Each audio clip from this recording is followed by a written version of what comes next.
Everybody, we're officially live.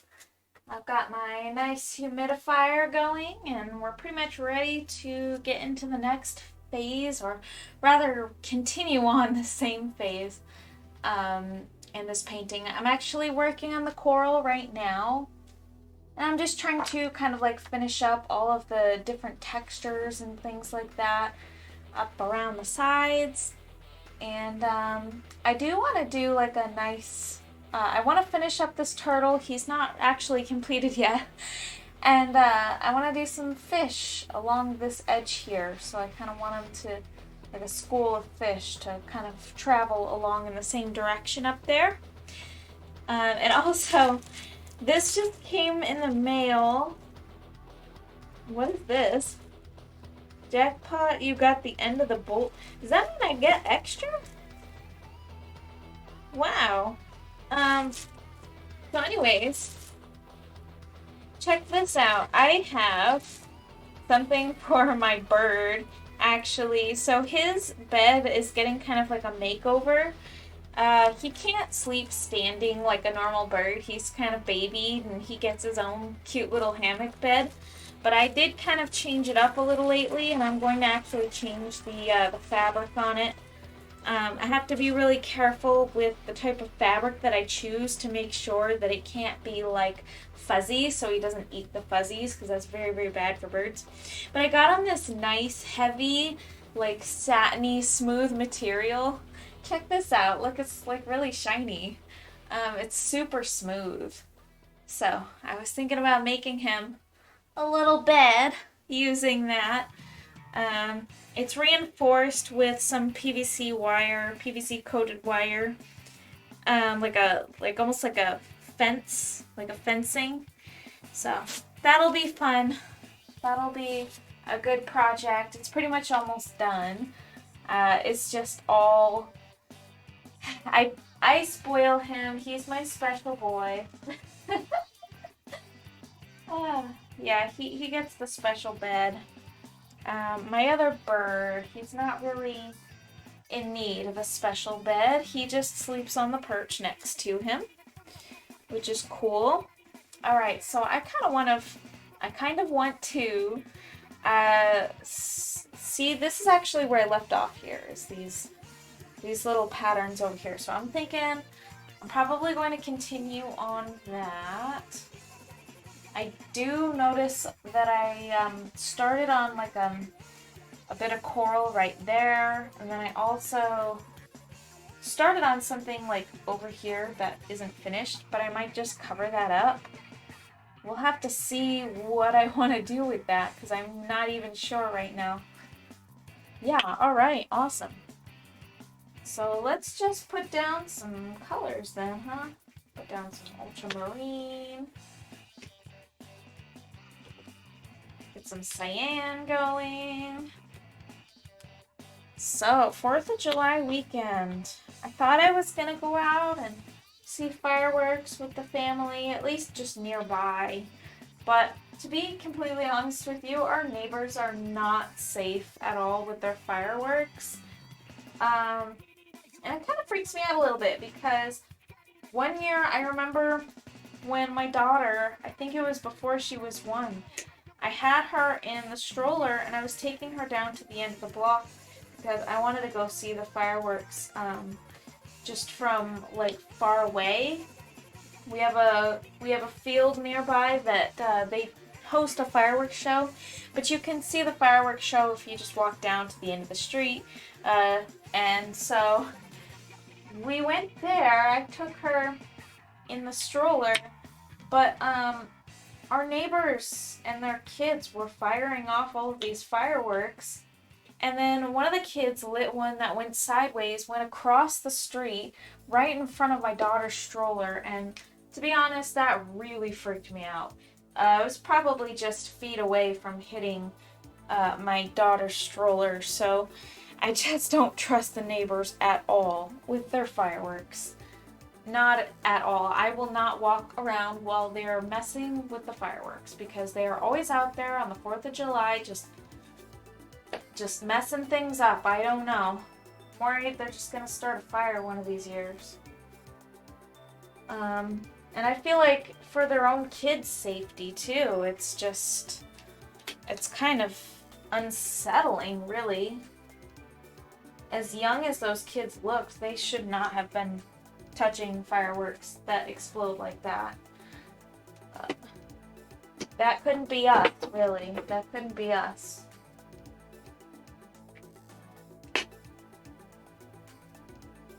There's no way I would ever allow my kid at that age. Those kids, they looked so young. They looked like they were probably like 6 years old. I was like, they should not be messing with fireworks. Not to be judging on people, I'm just concerned for safety's sake. Oh my gosh, Erin, hello. Welcome, welcome. How have you been? How was your 4th of July? July 4th. Oh, the Sunlight Cup looks different. Yes, she does. It's a girl now. Yeah, so I kind of revamped the design a bit. And I changed her to be, because the other one was like Altia, so now I guess this one is Sunla. Maybe they can be siblings or something, I don't know. But yeah, so she's supposed to be like more representative of me since I'm kind of doing the whole rebranding thing anyways. Yeah, so, and she gets kind of animated when a notification comes through, like a follow. Yeah, so she's a little bit different now. Just a bit. So I'm gonna start kind of mixing up like a color that looks like that there. Probably a bit of cyan and a bit of ultramarine. Some of this yellow. You know what? I actually need a heavy body yellow. I need a process yellow here. Super important. The other yellows are cool, but this one is nice and thick and great for mixing colors. Yep. Oh, yep. Okay. There we go. Okay. And then I think probably a bit of this neon green would be great. Yeah. Yeah, so I did some revamping. I didn't do much for the 4th. We grilled and hung out with some friends. No fireworks because of rain. Oh, man. Rain can really ruin that stuff. I'm sure people will postpone their fireworks. Do they ever, okay, so I live in a place where it does not rain very often. So what happens if it does rain, like on the 4th of July? Do places that like host big fireworks shows, do they postpone when that happens?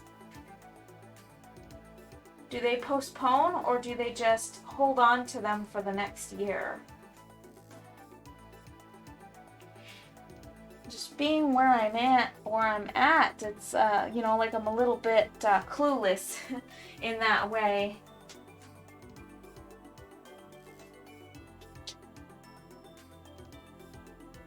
Okay, cobalt blue would actually be really good to mix with that.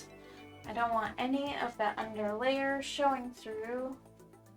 So cobalt blue is important because it blocks it all out. Windsor and Newton. This stuff is super expensive. This stuff is amazing. This brand. It's a really sizable and heavy and like good quality paint. But it is so expensive. A bottle of that will run you probably like $22. It's nuts, dude. But for how much you get, it's actually not bad. Gamulus Robin, hello! The big ones still go on as long as it's not storming. We just didn't feel like dealing with it. Oh, I agree. Oh, okay. So they actually still do the fireworks shows when it's raining. It's just, yeah, people aren't really gonna watch those. Probably. Not as much, nobody really wants to go out. when it's raining too much. Except for where I'm at, people probably get kind of excited to be out in the rain. That's definitely a thing out here.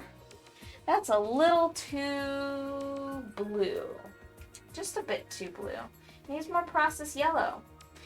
How is Gammy Loves Robin tonight? Same, we just stayed at home. It wasn't even raining.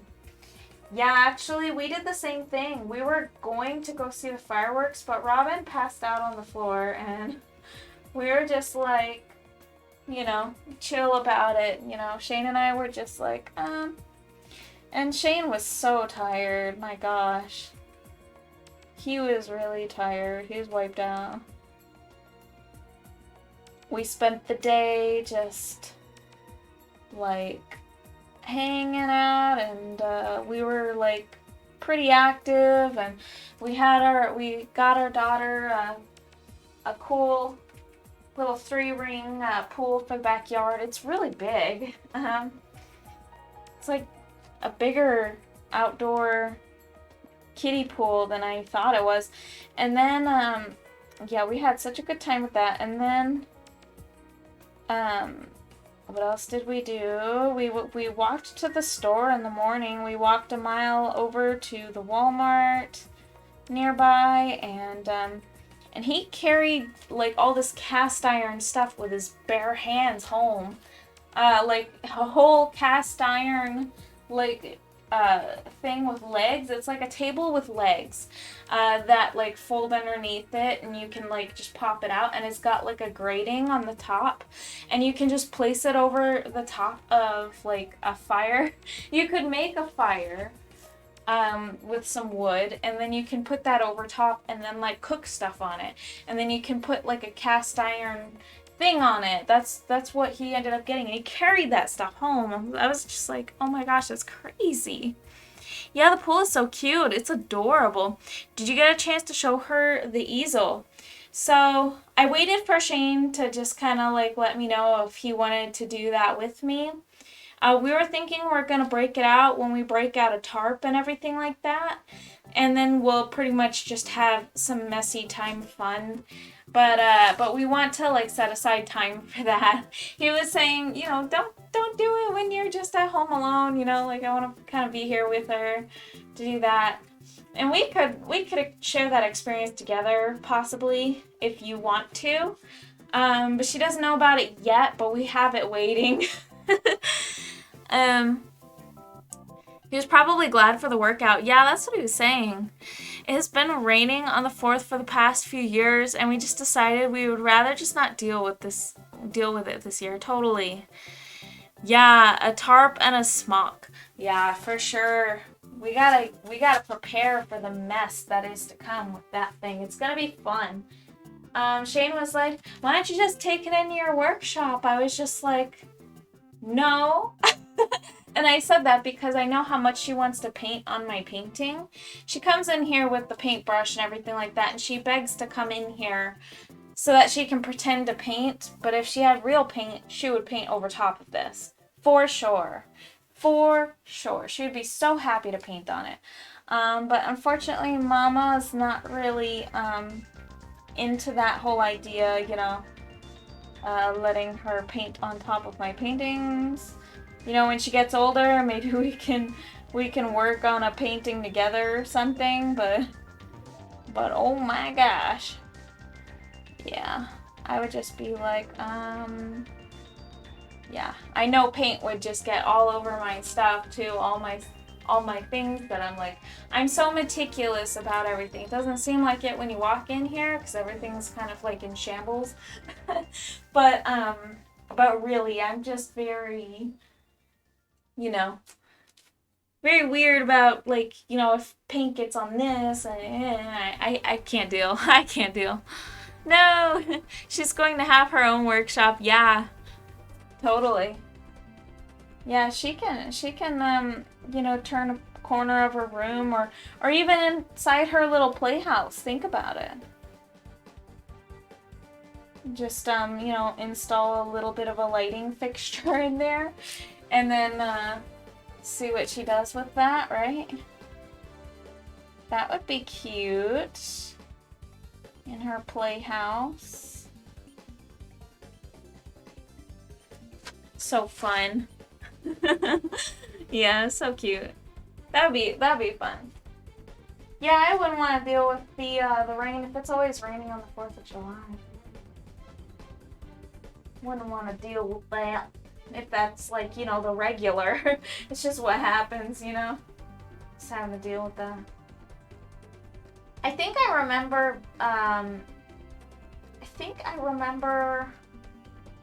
when I was in Wisconsin on the 4th of July, I'm pretty sure it was raining all earlier that day, and for the fireworks show, it stopped raining like just in time.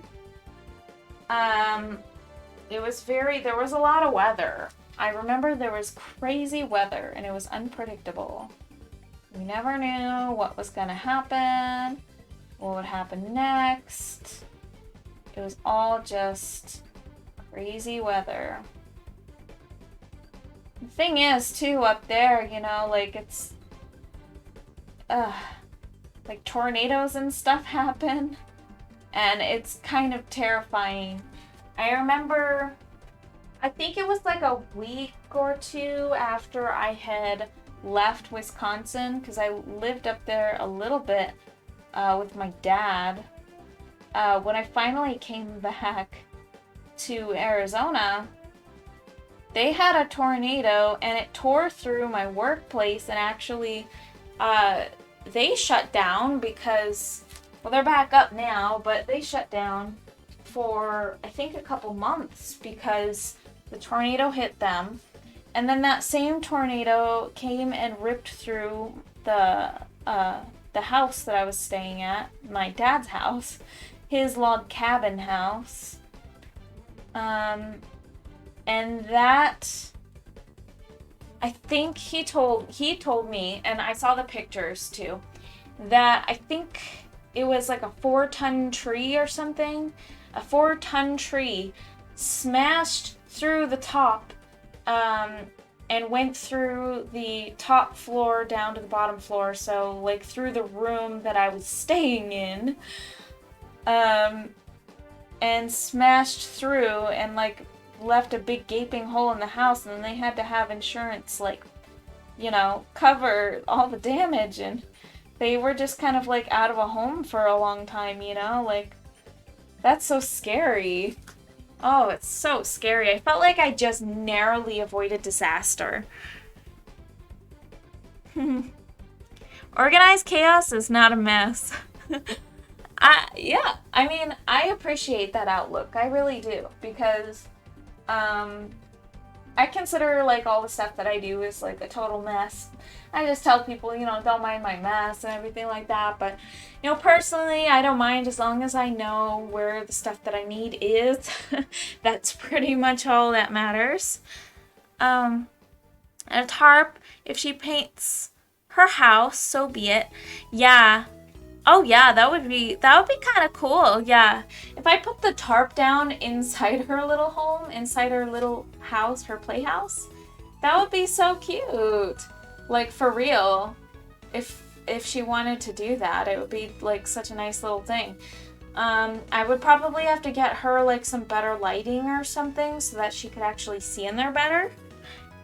Tropical storm is heading for us, and it's supposed to be here in a few hours. Oh no. That's just your genius. I don't know, man. They say that. They say like they say that people that are disorganized are a little bit, or just a little bit, you know, like have everything everywhere. It's just I don't know. They say it's like linked to IQ or whatever. But I don't know. I'm not gonna say that. I might just say that I'm a little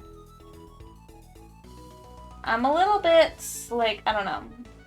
My brain's a certain way, and I don't think that I'm quote-unquote neurotypical. I think that I'm a little bit, you know, possibly on the spectrum. Quite possibly, and quite probably. My brother and I were kind of actually both thinking that both of us were probably, because I know, because I am ADHD, but you know, like I don't know anything beyond that. I am definitely diagnosed, and I can confirm that I still exhibit all of the symptoms of ADHD. Like, you get the whole list, man. I hit all of them 100%. Still, I try, but still. That's my excuse. That works, yeah. You're neuro awesome. Oh, you're so sweet. You're the most supportive. You're neuro supportive. I appreciate you so very much. I think most people who make things no organized chaos is just a byproduct of crafts. Same here, totally. I mean, what are you gonna do? There's so many different things. It's not like you can perfectly organize. But then I see people and their workshop tours of stuff, and it's all perfectly organized. Beautiful white room. This is my little workshop, and it's this like perfect, immaculate thing that looks like some designer, you know, came over and like made some I don't know, some home designer created some beautiful interior design. I'm just like, man, now I feel lame. My stuff's pretty basic, you know. My stuff does its job. That's really all it needs. And I'm happy with it.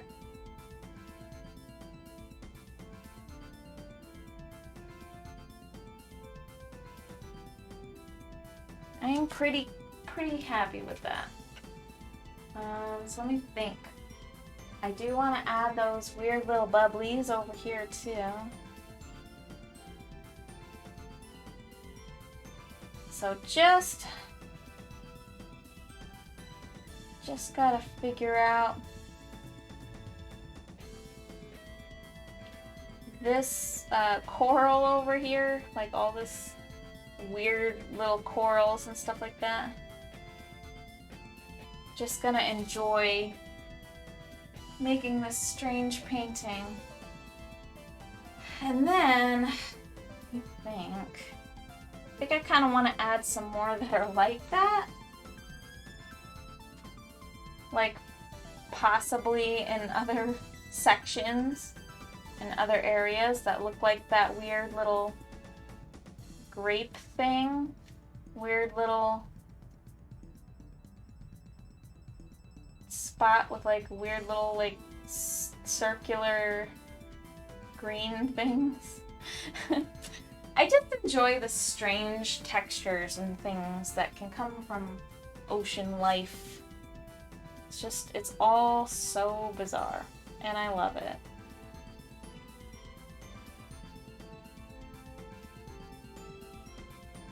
Yep. I feel like I can definitely like put some more of these in places. Although I'm not really even sure what this stuff is. I'm just kind of making it up. It looks like alien life, you know? You got the brain coral. I need to start working on my next cosplay again soon. I've been procrastinating on it for the last few months. You know, I'm bad about the procrastination, especially lately. I feel like lately, I mean, it's not a bad thing. Lately my priorities have kind of been like spend extra, like a lot of time with the family, and then a little bit on myself, you know, a couple days a week I'm playing Monster Hunter, so I get to enjoy a little bit of video games and stuff here and there. And then I've been kind of like working on my projects and stuff here and there, like my personal projects. But not like, I'm not rushing to get things back open, and that's the thing.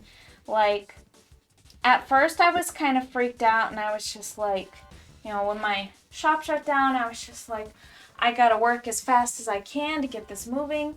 And then I was thinking to myself, why?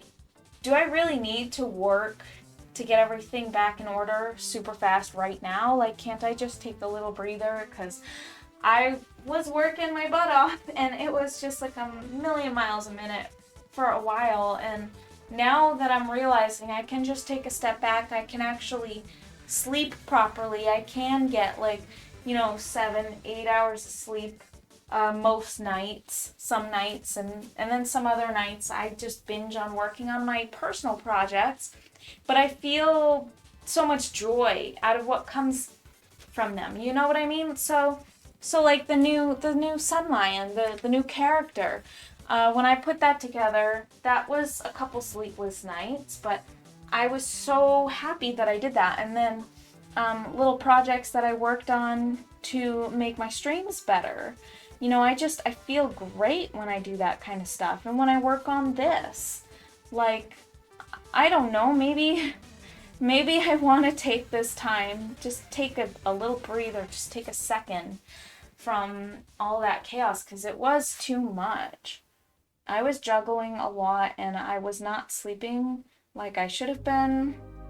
And now that I'm actually getting a taste of spending some time with my family, getting some sleep, and playing some games once in a while, it's just like, it's hard for me to let go, but and I don't have to rush. I can pace it out. I don't really have to be crazy about it. So honestly, the whole shutdown, like with the fan art stuff, it's a blessing in disguise. That's the way that I see it. The ocean is crazy. It's got so much stuff going on in it. So many textures. I miss your shop, but mental health is so much more important. That is so sweet of you. I really appreciate you and all your support. It means a lot to me. I will be opening things back up. Man, it's just been so nice not having to rush all these orders.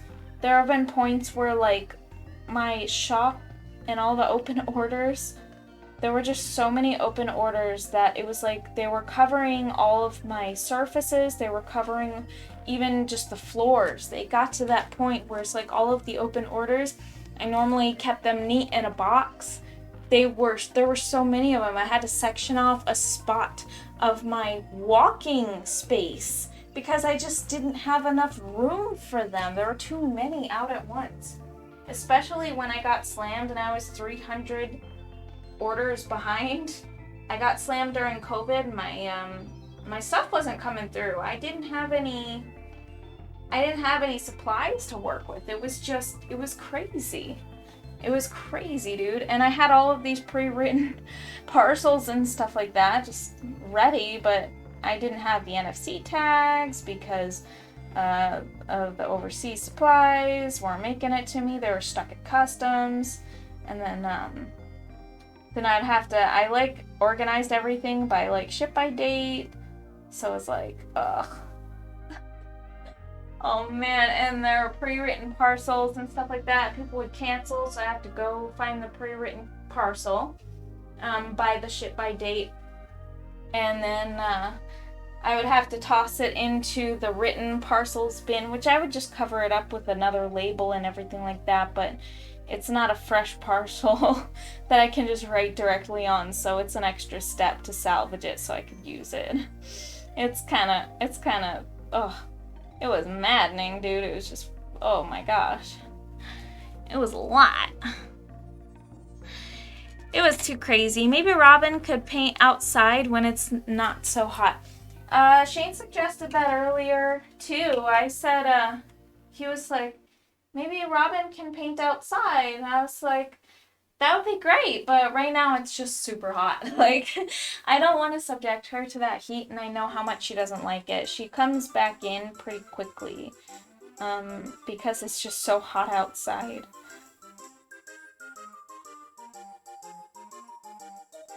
Yeah, she's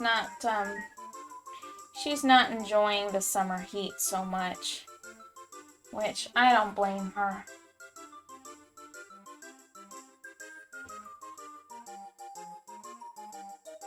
I'm happy I can hear my music again. I had that one live stream where I couldn't hear my music. And the way that everything was set up, I was just like, it's funny, I went back to listen to the VOD on that live stream, and anytime I would talk, it would sound fuzzy because the audio from the music that I was listening to that was different would pick up simultaneously when I spoke into the mic.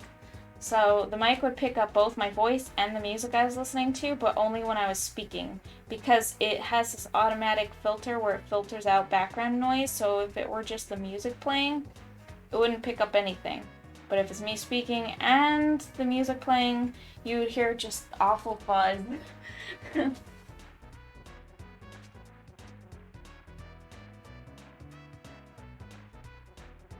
I like it too, the music that is. Well, thank you. Well, thank you. Alright, so let me think. All of this crazy coral, what am I gonna do? Oh yeah, I also wanted to kind of like add some seaweed and stuff. Just kind of like pepper that into this lovely little scene over here. Just kind of add some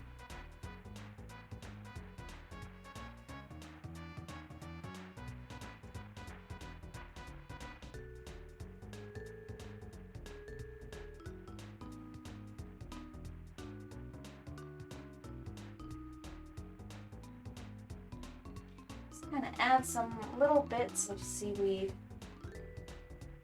and then that can just kind of peek out.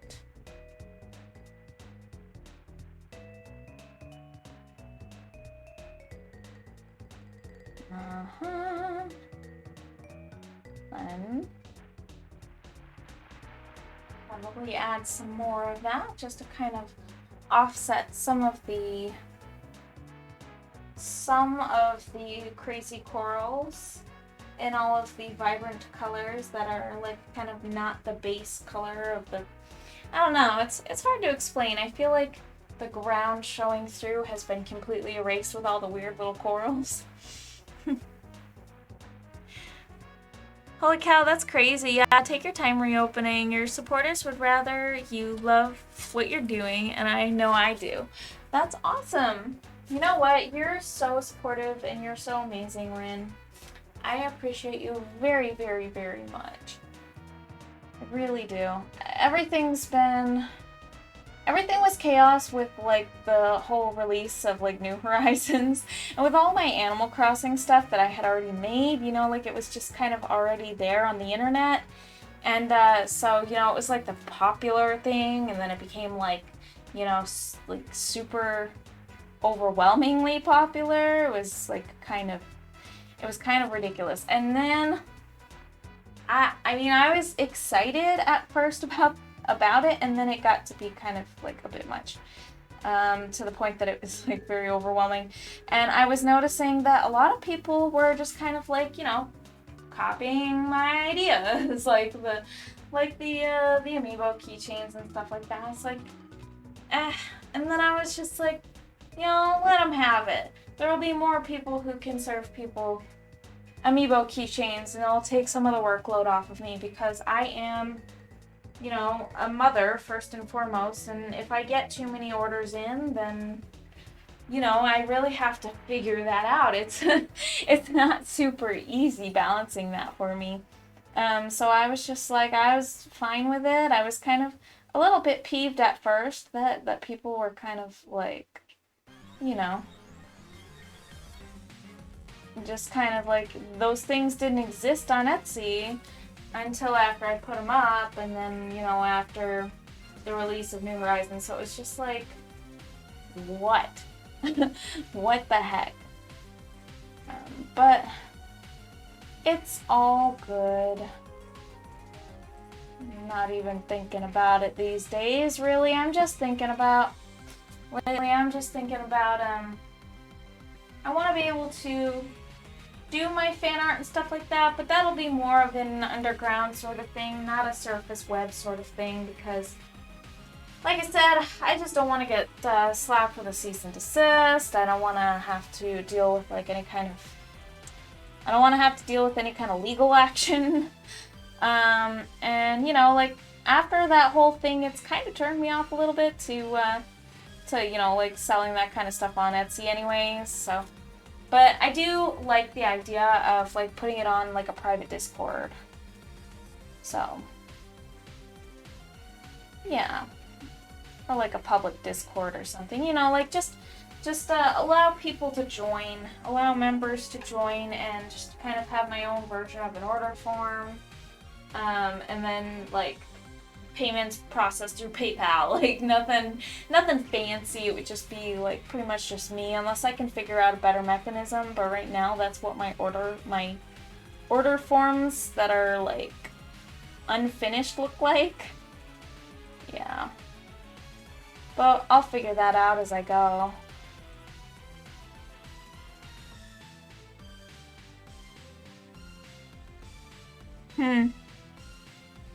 Oh, now I feel like a meanie, but oh, the Monster Hunter amiibo keychain.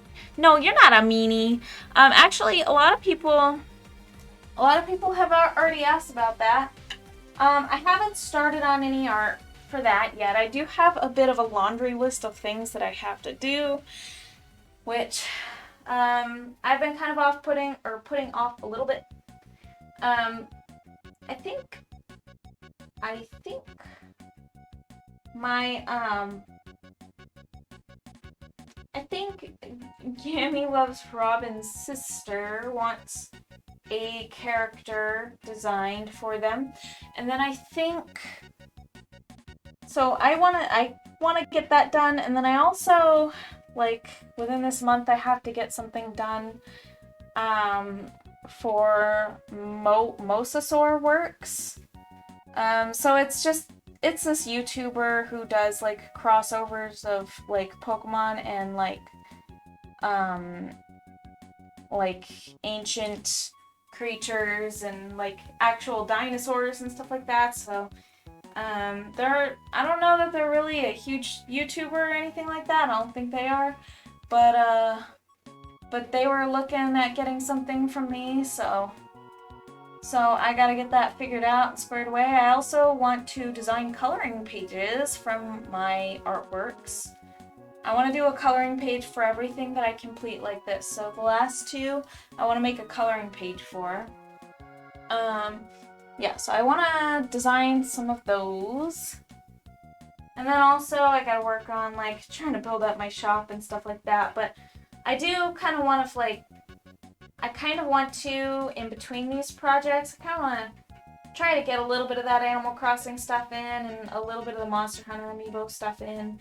Oh, also, there's another thing that I want to try to do, but it's completely, like, you know, unannounced, not put out there yet, but there is something that I want to work on. So if you've seen one of my recent Instagram posts, I made something for my brother, actually, for his birthday, that it's a Monster Hunter monster, Kuyaku, just the regular icon, and I just kind of like repainted it basically onto I just like kind of repainted it onto like a wooden block that looks like this, like a wall mountable one.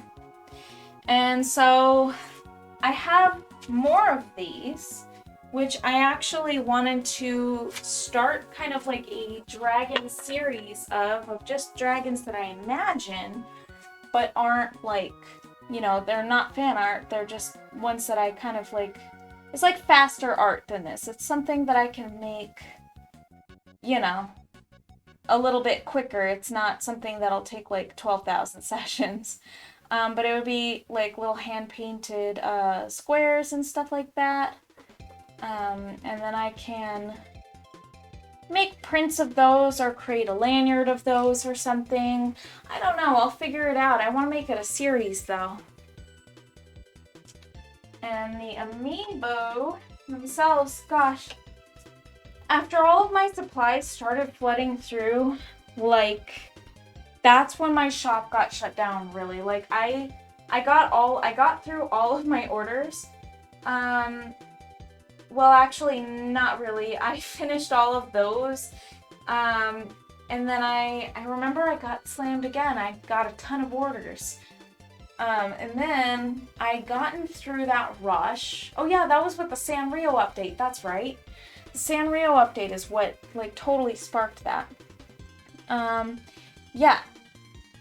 So once I finished that and I got through all of my orders, that's when I was hit with it. I had probably 2 orders that were almost pretty much complete when I got hit with the notice, which is, it's unfortunate, but they actually still allowed me to send out those orders, and I still got paid for everything that I did. So I didn't have to worry about that bit. That could have been a problem, but it wasn't, and I'm so thankful. So yeah, I still got paid for that, but I have all of these amiibo, like, NFC cards now. NFC tags. I have a ton of NFC tags. It's ridiculous. I have so many of them, and I'm not using any of them. Like, I probably have 1,000 right now. I think I have I think I have 800 in my possession right now. Yeah, I've seen it. It looks so good. Oh, thank you. Yeah, I'm glad I got all the Sanrio set before the rush. Totally. You were on point. I had predicted that they were going to release the Sanrio characters in New Horizons. I really had a hunch. And there were so many people who didn't believe it, and I was just like, They're paying attention. They know how popular stuff is. They're, yeah. I feel like they're actually doing a very good job with New Horizons. I know a lot of people have their gripes and everything like that. It seems like a lot of people have their gripes, but and as much as I haven't played lately, it's more due to a lack of time, and it's like when I want to play a game. It's like I'm sitting down playing Monster Hunter because it's my newest game. But had I actually had more time, like, just to kind of sit and chill and, like, do my own thing and tune out and go into my own little world, Animal Crossing's still a great go-to. I know a lot of people have their gripes, though. I'm not feeling that, though. I really think that they really hit the nail with this title, and I really think that all of those updates that they're going to be adding still are fantastic. No doubt they're still going to keep them coming, you know? No doubt.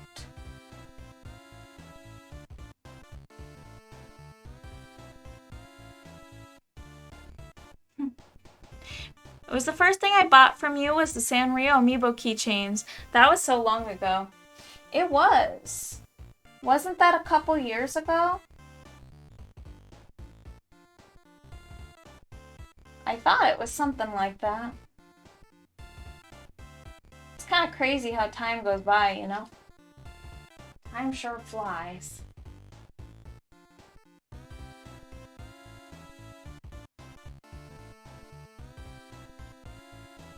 I remember noticing that you were a repeat. See, Etsy does this thing where if somebody orders something from you one time, and they come back and order something from you again, they put a little star by your name.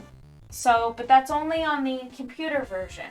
So if you're just operating from your tablet or your phone or from Android, then you don't get that little star. So when I saw your name come up the second time for the second order, I looked at your name and I was thinking to myself, I'm like, I remember writing this name. I think I remember writing this name and this address. And so, like, I looked over at the computer version and it showed me the star. I'm like, yes, okay. I was like, very good, okay. Yeah. It was always exciting to me to see, like, the star by the name because, nobody ever says, yeah, I'm coming back a second time, or some people do. Some people say it. But it's usually, like, just me looking at the name, like, I remember this name, and pretty much everything, like, I tend to remember it more because I do write out all my parcels. That's an optional thing, like, Like, you can still send a parcel without actually writing the name and address really big, but I come to find that if you put that and if you write it really big on the parcel, the odds of it getting to its destination in a timely manner is increased significantly. So if you just slap on a label and send it, there's usually a better chance that there will be damage to the label or something, and it might get stuck in transit or misdeliver more frequently, but I tend not to have issues with that, assuming that their operations are going okay, and their funding isn't cut, cough, cough. But, and, you know, COVID and all that fun stuff. But yeah, like, there tends to be a better chance of it getting there safely, even if there happens to be some damage to the label. Which I am so thankful that, yes, that has worked. And that tip actually came from a USPS worker who I dropped off at a USPS location, and they were saying that. They were telling me, good on you for writing that nice and big. Like, they're like, we like that because that helps us see what it is quicker and we can get it to its destination. If it's on both sides, that's even better. Like, so that's what I like to do with those types of things. It just helps. It's the little stuff that goes a long way. Yeah, I know. Now I have all the amiibo keychains you've made and much, much more. I still adore the Tia and Marina keychains. That's awesome. I really am so glad. I also have that little rattle. Okay, so like I have a copy of the Marina. I kept that for myself. I don't keep any of my own keychains except for I kept a copy of Marina and I have a copy of Rattle that's like kind of waiting for me, but it's like kind of half finished, so I haven't buffed out the edges yet, but I just kind of kept it for myself, you know. I don't normally keep those things for myself. Normally I would sell everything or just keep it ready to sell, which I have a wall over here that's got an organizer with some partial made or almost complete keychains that are just kind of waiting for when I kind of reopen my shop underground, because I mean, I do have them. But yeah, I recall you got everything. You got everything that every design that I made and everything like that, and I was just like, man, this girl's awesome. Dude, she like collects everything. And I was just so excited about that because I just felt like, you know, it's just cool. It's just really cool. It's cool to be a piece of that, you know, like to be able to, you know, to be able to kind of be a part of your life, you know what I mean? Like my art ventures out there and it like it goes to other people, and to me that's just like the best feeling in the whole world. Like, so good. Such a nice feeling. It feels like, yeah, it just kind of feels like part of me is just kind of around, you know? Very cool. I kind of want to touch this stuff up over here. I feel like it's kind of getting lost in the background. It's getting kind of wild over here, right? Too much stuff is going on. I use them in my Ida bag as keychains because they're so amazing. You are so sweet. Oh my goodness. I still gotta get myself an Ida bag. I gotta, like, you know, I was kind of shopping around and I was like, yeah. So I put some on like a wish list on my, I checked out AliExpress and I made like a little wish list, and I need to go check on that again because it's been a while since I've looked. But I was thinking about like maybe next time I want to splurge for myself, I should check out getting an Ida bag because they can be so cute. There are some really nice designs out there. I'm betting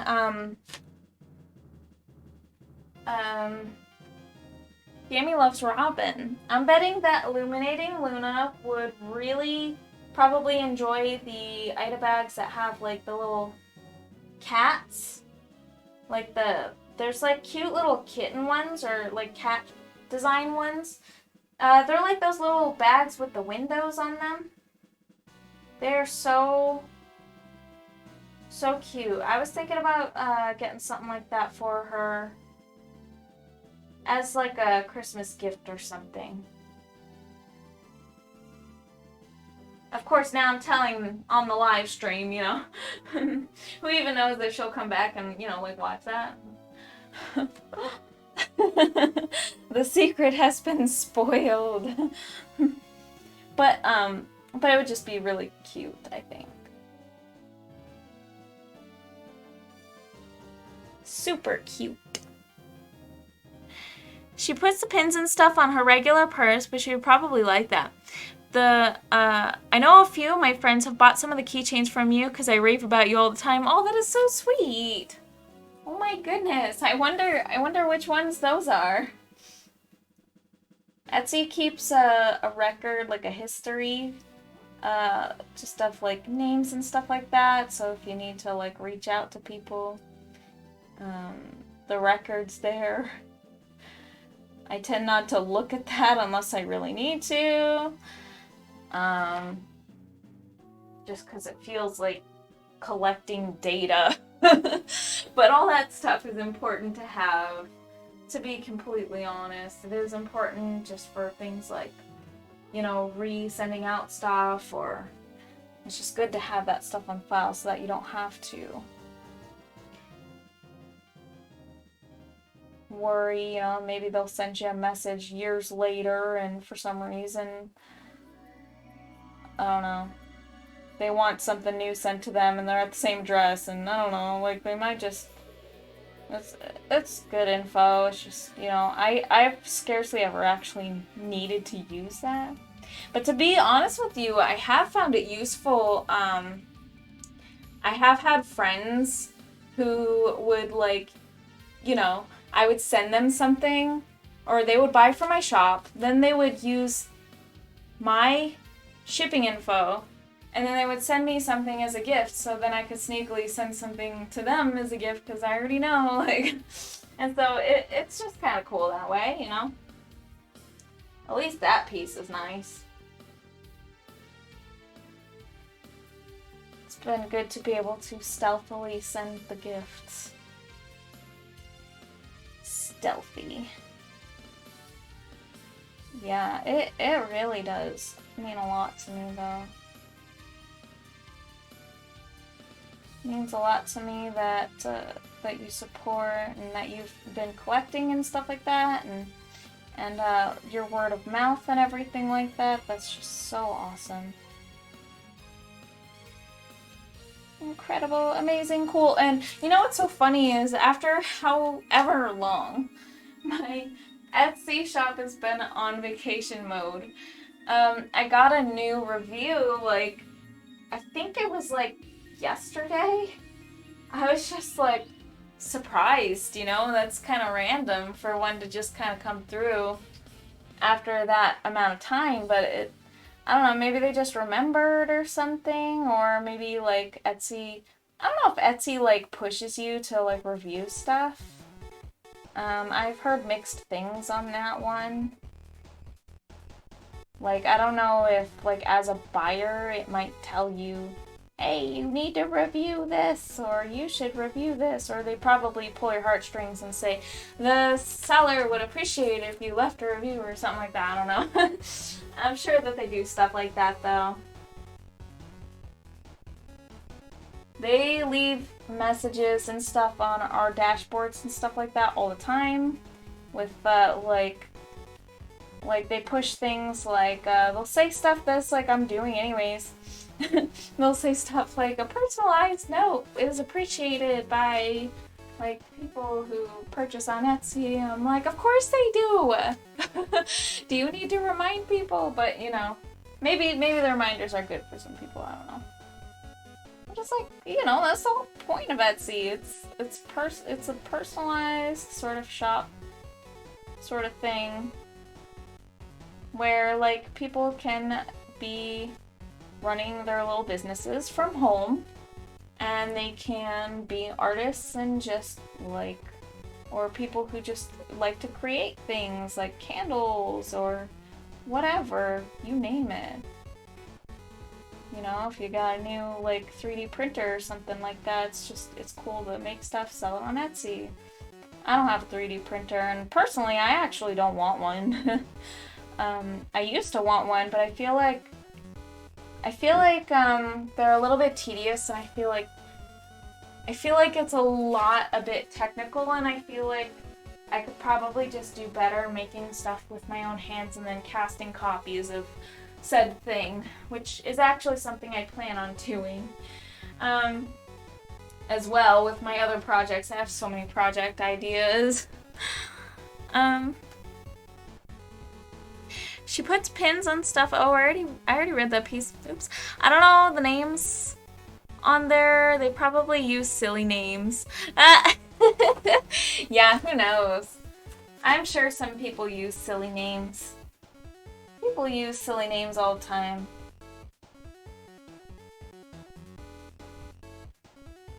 There's this, like, one friend that I kind of, like, met online, like, along with, like, a lot of my kind of, like, friend circle. They're all, like, online people, who I've met through, like, Facebook groups and stuff like that. And, it was so funny. Like, one of my online friends, he was one of my first supporters. I think he found me through an Animal Crossing group, and he had ordered a lanyard from me ages and ages ago. And then he had, like, taken pictures, like, rocking the lanyard and kind of showing it off to, like, the group and stuff like that. And that was really neat. And so he's just been kind of like a supporter and stuff like that, just kind of on my Facebook and stuff, for a while, for a very long time. It's been many years. It's been, I think, since like 2015? I don't know. It's been a good amount of time. Like pretty much when I just started. And yeah, so like he uses a silly name online, so I actually didn't know his name, and this was so funny. Okay, so like he had like busted his lanyard, and he felt really, really bad, and he was like, you know, and this was like pretty much, I think it was like pretty much still when I was first starting.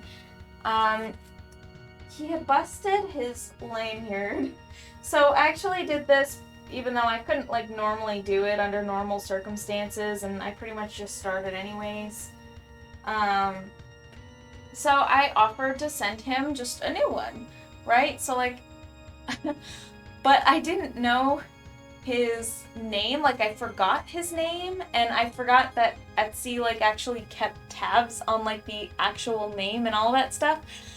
So embarrassingly, I put down his funny online name, which I was like, I don't even think that that's his real name. It sounds super like weird. Like the last name he had was Stand On Stuff or Stands On Stuff or something for his last name. So it's just like, that can't be real. I don't remember that. But I did it anyways because I didn't want to ask, and I was going to the post office. And this was before I did printing labels at the home, and then like, you know, it was very much less optimized because I was just starting. I didn't know that stuff yet. I didn't have the tools for that stuff yet.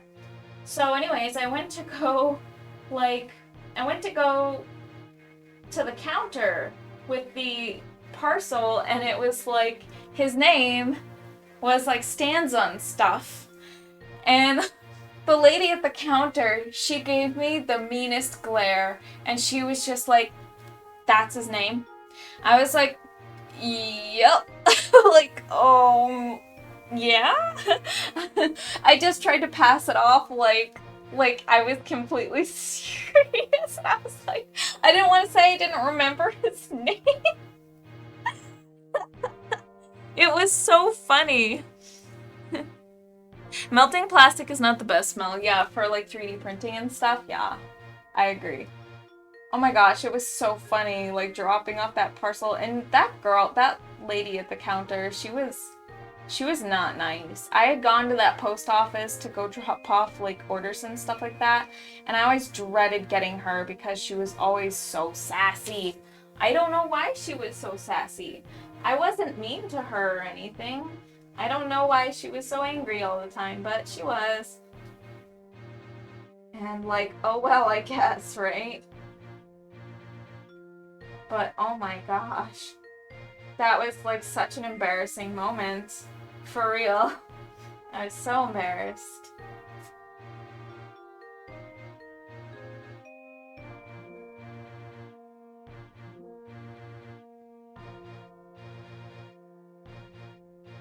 Holy crap, that was funny though. Like, I didn't even remember his name. Of course, now I know it, because when I went to go, I was just like, after that whole embarrassing experience, I had come back to the homestead, and then I was like, I messaged him, and I was like, so what's your real last name? Because I like used this last name for your parcel, and I told him what happened. I was like so embarrassed, and I had a good laugh about it though. It was funny. It was funny.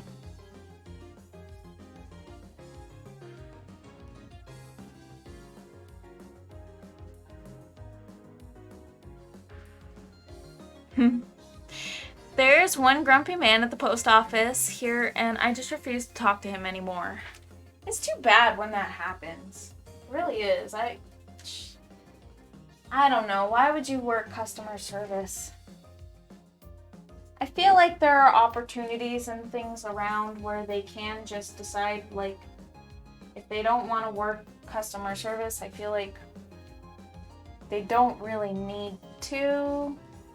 You know, like, and I feel like it's just not a good fit for a job for a certain type of person, and there's nothing wrong with that. It's just it's not a good fit for some people.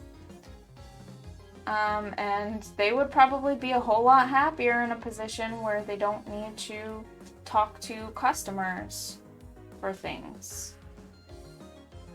I mean, of course, I say that. And I know how it feels to feel like you have no choice.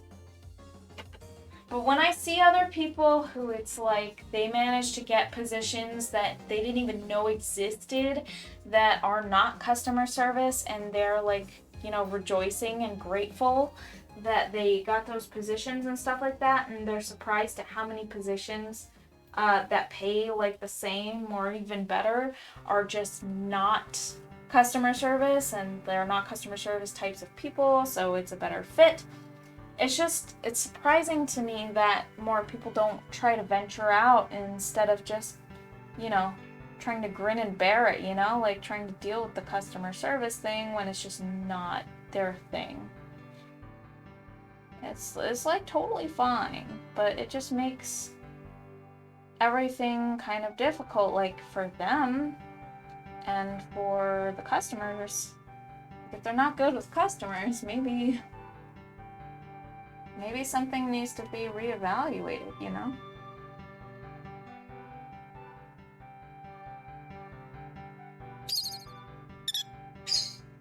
Oh, it's my bird, it's Pecco!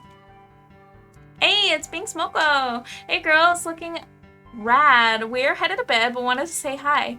Wow, I appreciate you guys. Did you guys make it back to AZ? Real quick before you head off. I appreciate you, and I do hope that you have a beautiful rest of your night. I do.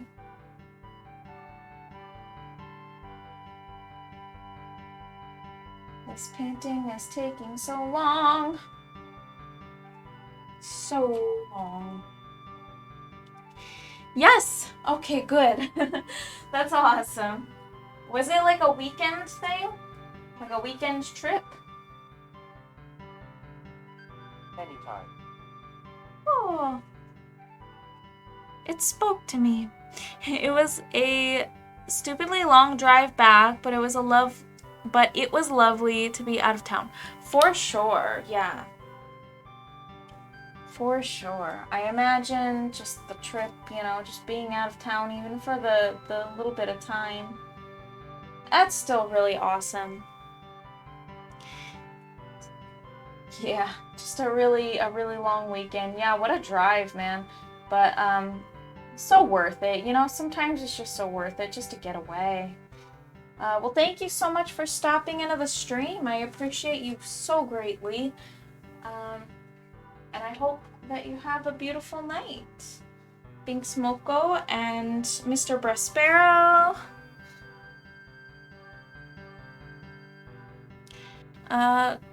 Ooh, there it is. Yay, Nightfire theme. Customer service is hard, especially when customers get belligerent. Yeah, for sure. Oh my gosh, it's Space Daddy Gangsta. Thank you so much for being here. You guys all rock. I'm going for another 2 hours, almost. Not quite, but almost.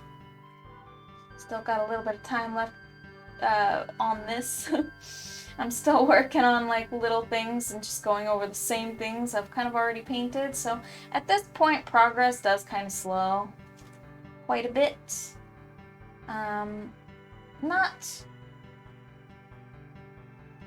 so much that you can't see the differences and like all the changes and stuff like that, but so much that it's like you kind of have to play a game of the before and after, like just to see the difference. Like you have to see like spot the difference, or you have to play like a game of spot the difference, pretty much. When you check out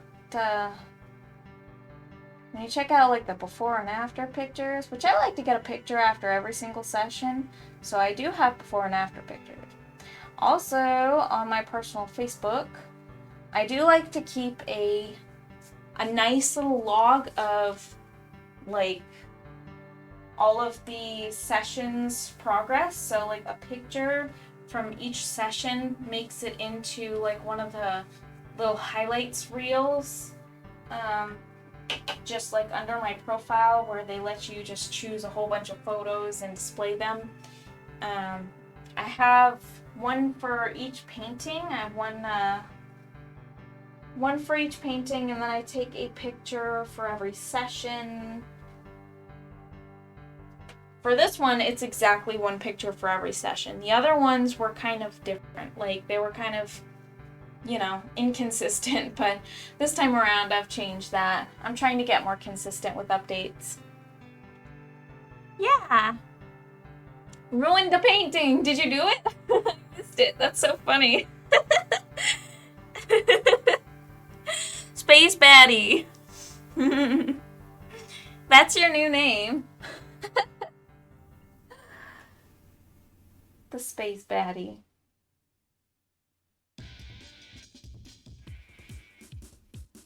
Nice. Now I finally had got the reward for Ruined a Painting working. In the last session, which was only like an hour and a half because I had stuff going on with my family, and we were making delicious food and stuff still, I was kind of using a system to get like the thing to trigger that had required me to set like a different code for each scene that it was on, so it could only be redeemed on the base scene, like not Nightfire, but just the regular theme. It was so unconventional because you had to type in a code to get it to work, and it was like you had to type in the code that was on the right pane of the live stream. Like there was like green text. I created it so that you could tell like which one's which, and then you'd have to type in the right thing or else it wouldn't work. And it was just so stupid. What a dumb workaround. But I finally got it working without having to worry about that. And it just triggers on any old scene. Oh my goodness! Thank you so much for the bits! Dude, you're awesome! I tried to do the ruin the painting thing. Did it work? Thank you so much. You're so awesome. Please let me know if it worked, because I wasn't watching. I wasn't watching the screen. So I might have been painting at the same time. That would have been kind of funny. Two hands on the camera. No, it didn't work. All right, I got you. Don't worry.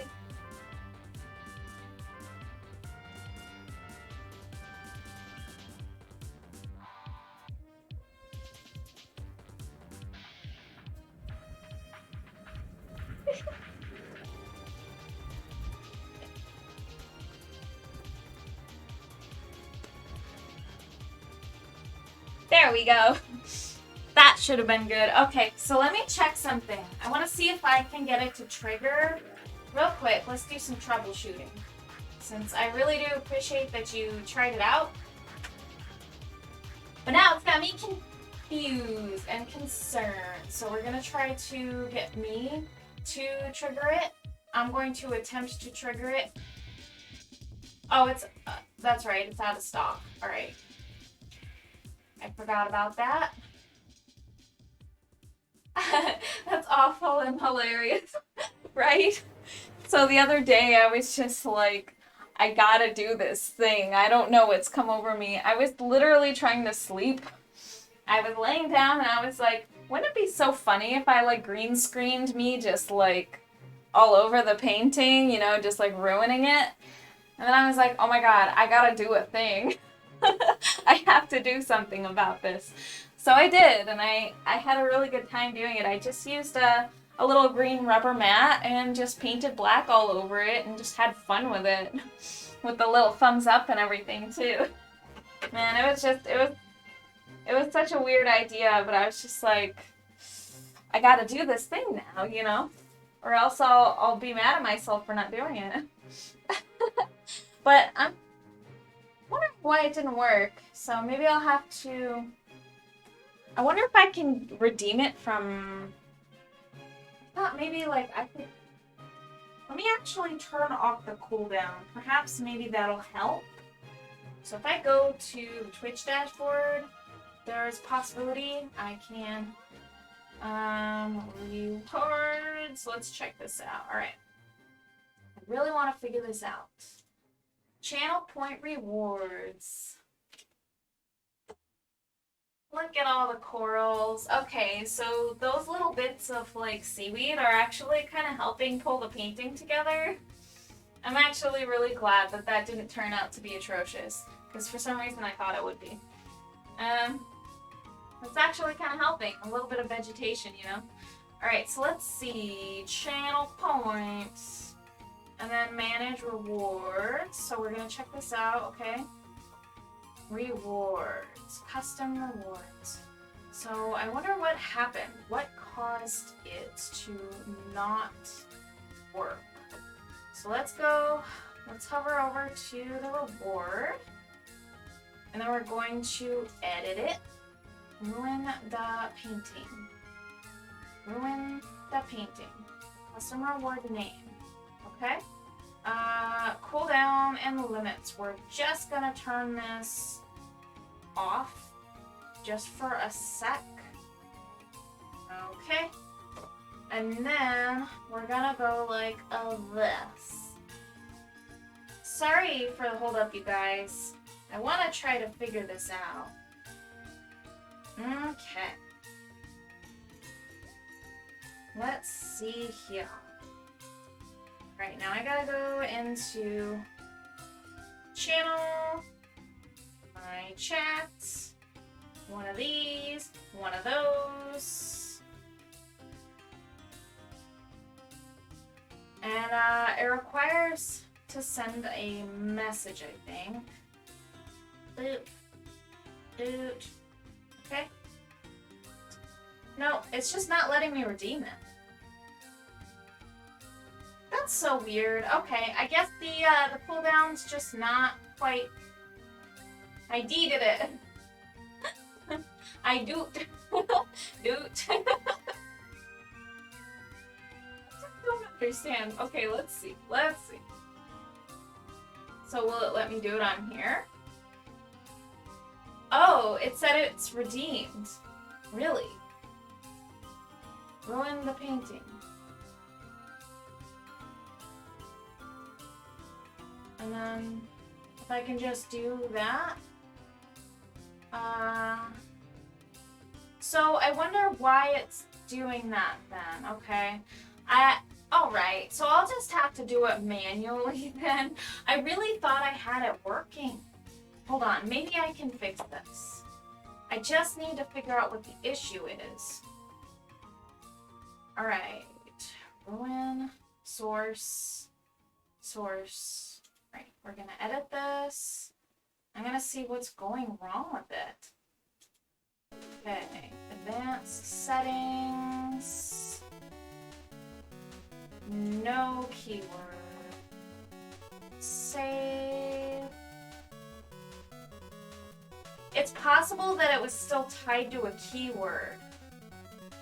There's a possibility that the keyword was still saved on it. So I'm just gonna try to reload everything. Let's go into Triggerfire. We're gonna go ahead and refresh it.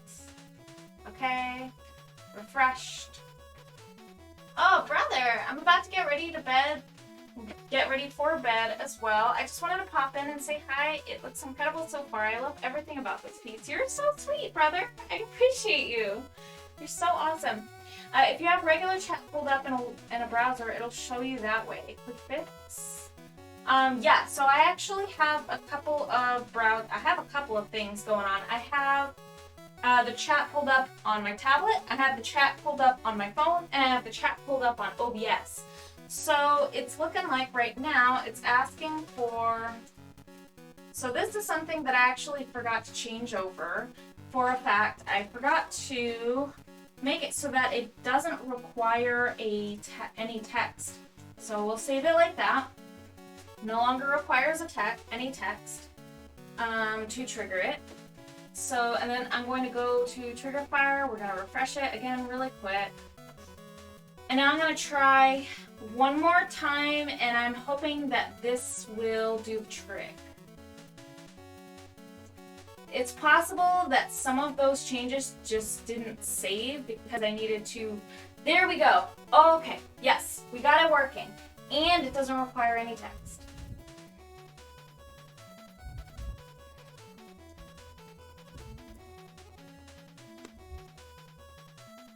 Perfect. Alright, enjoy you guys. That no longer has a cooldown, so if you guys want to keep doing that or whatever, have fun. It is free reign for now. Well, thank you so much for popping in, brother. I appreciate you so very much. And I hope that you have an amazing evening. Get some rest, and we should play Monster Hunter sometime soon. Oh, look, it's the chill theme. Yeah. That's fun. Bing Smoko, you're awesome. Brother Prospero, you're also awesome. You guys are amazing and supportive. Alright, back to the painting. I'm so distracted. Holy crap. No worries though. I'm just enjoying myself. And hopefully you guys are enjoying yourselves too. Alright, so now I just need to... I kind of want to like mix up like a coral. So like this coral over here in the background, I feel like it kind of needs to start fading into a more cyan or a more blue. Like it has no right to be this pink. Coral, you have no right to be that pink. Who gave you the right? We're going to take away some of that pink. We're going to make it kind of a little bit dulled down, just a little. I didn't even know about the chill theme. That's so cool. No pun intended. Sorry for the distraction. It was fun. No worries. Don't even apologize. I wanted to have that fixed, and I can only fix it if I'm live. Sorry for the distractions. Have a great night. Have a blast. You're ridiculously talented. I adore you, Bing Smoko. You're so sweet. I hope you guys have a super good night. It's awesome to me that you guys make a point to stop in and say hi and stuff like that. It's just so cool. It has no right to be that pink. I will tell that coral. Shaking my fist at the coral. Take that. You're too pink. So because it's so far away, some of that color is going to be washed out by cyan. Because of, well, all of the ambient light that's coming off of the water. Everything looks so blue and vibrant. And then so some of this stuff does also have to be a little bit dulled down. We'll figure that out though. I'm just gonna keep painting over this. It's gonna be a little bit more purple, a little less magenta.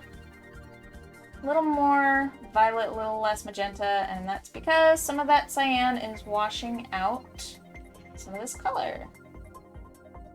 Yeah, too pink. Has no right. I never gave it permission. Except I did paint it on, so, you know, maybe there's that. That's very possible.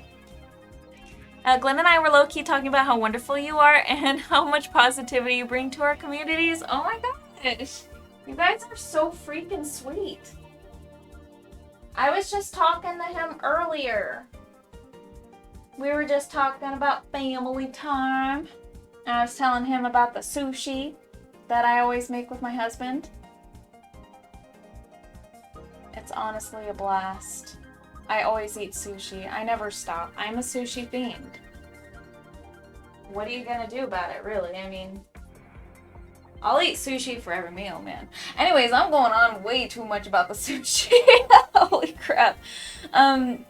Yeah, he's awesome, and you're awesome too. I don't really post a whole lot in the communities in the Animal Crossing Homie Hub or Animal Crossing Hell, but I really love those communities. I still am an active person. I comment and stuff at the very least, and then I friend request everybody I think is cool. If I think somebody's cool, I'm gonna, you know, send them a friend request.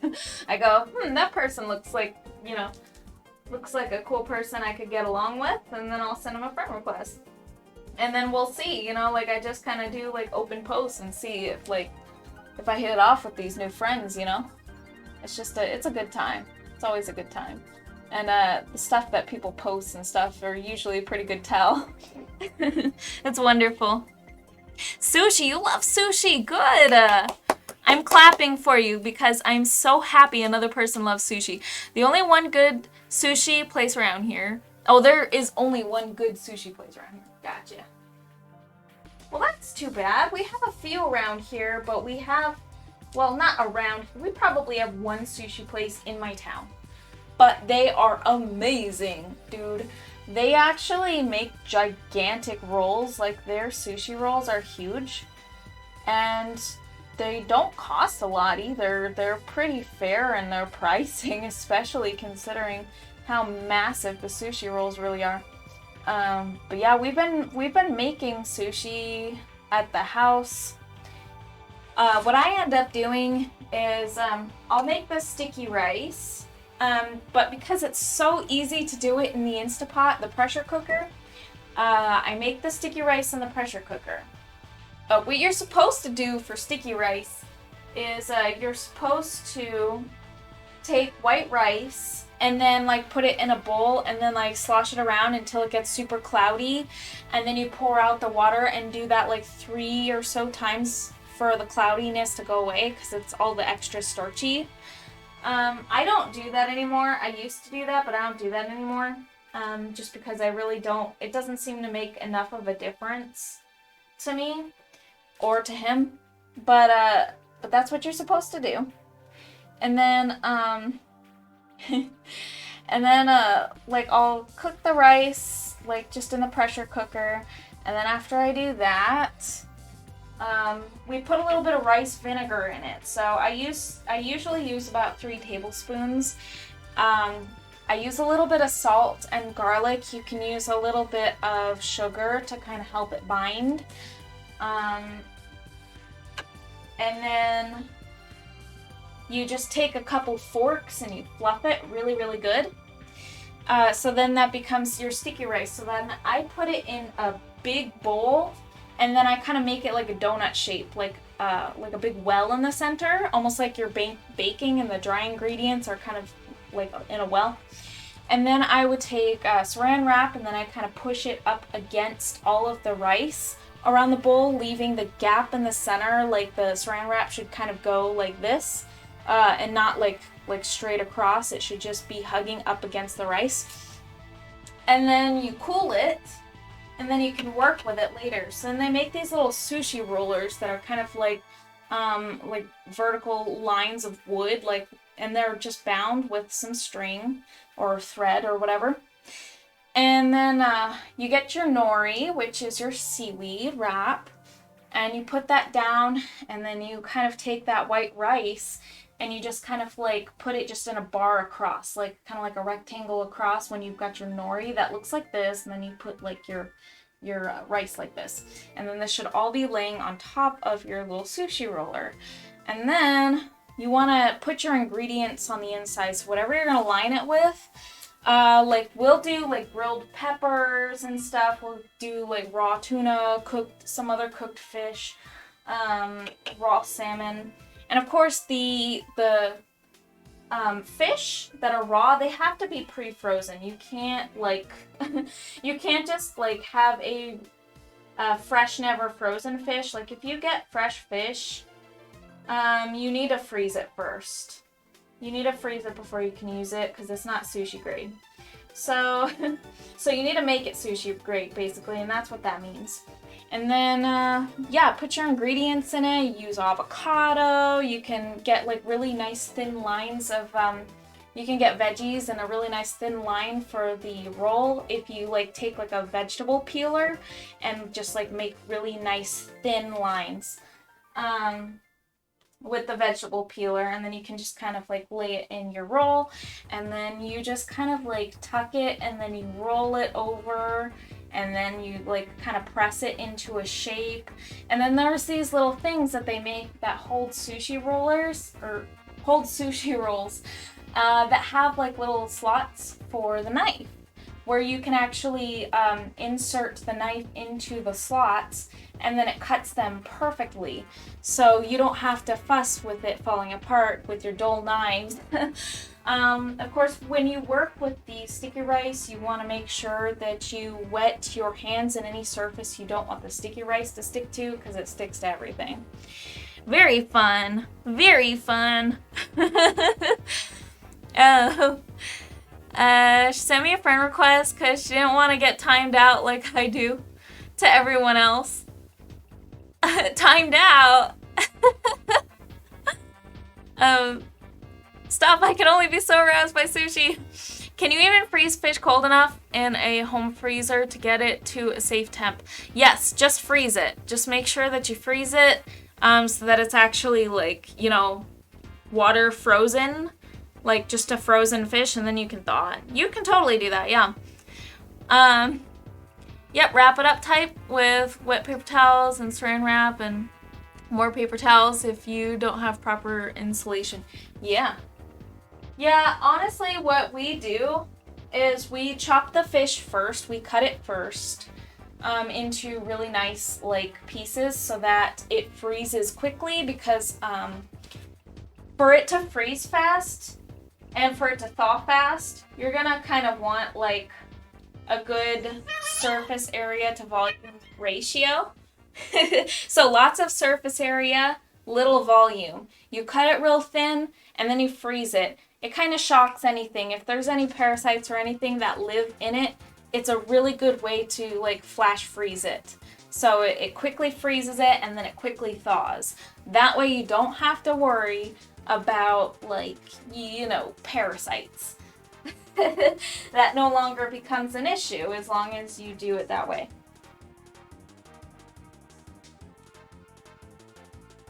Yes. That's what I was about to say. Yeah. Just do a nice, quick, thin chop. It's just, yeah, it's just surface area to volume ratio. That's the stuff that you really gotta pay attention to. Yep.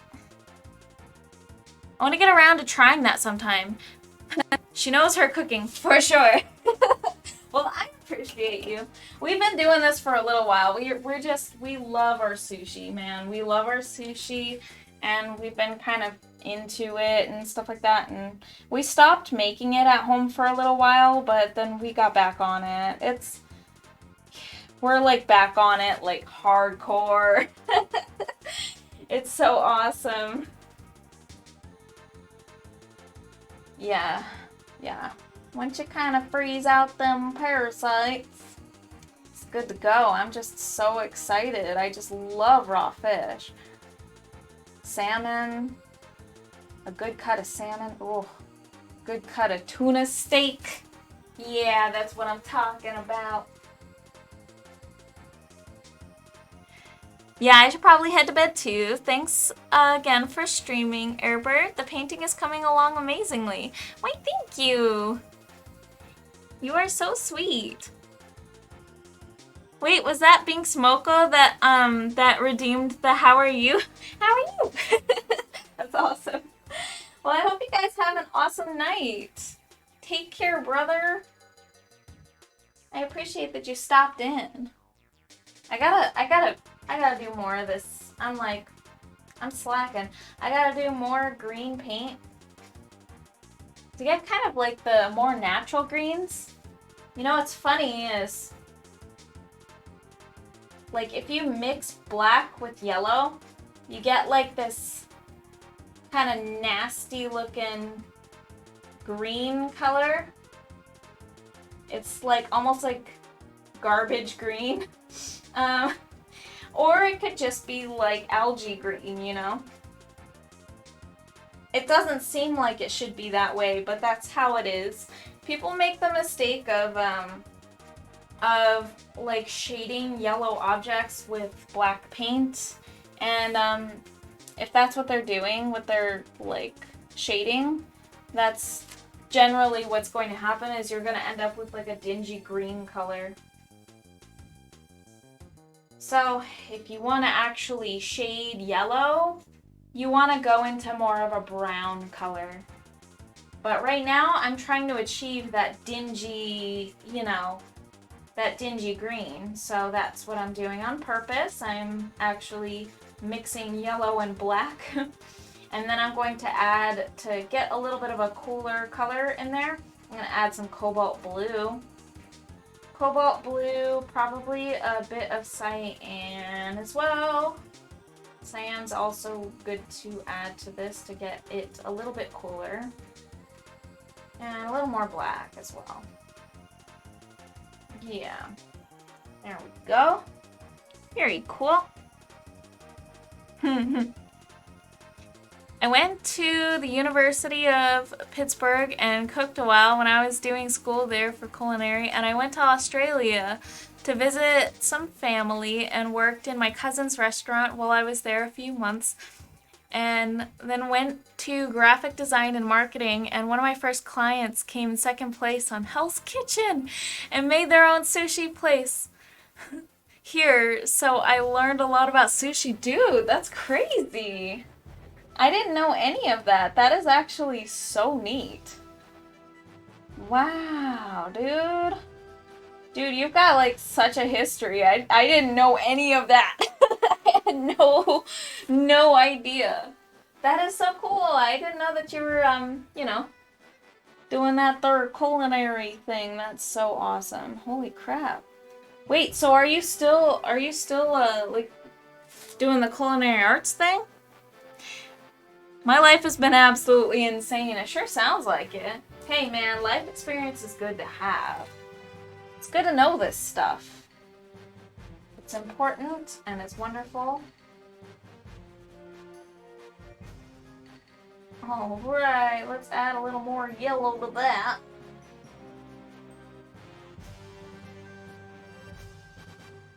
Gosh, I talk like such a weirdo. I'm looking forward to the captions of this one. Holy crap.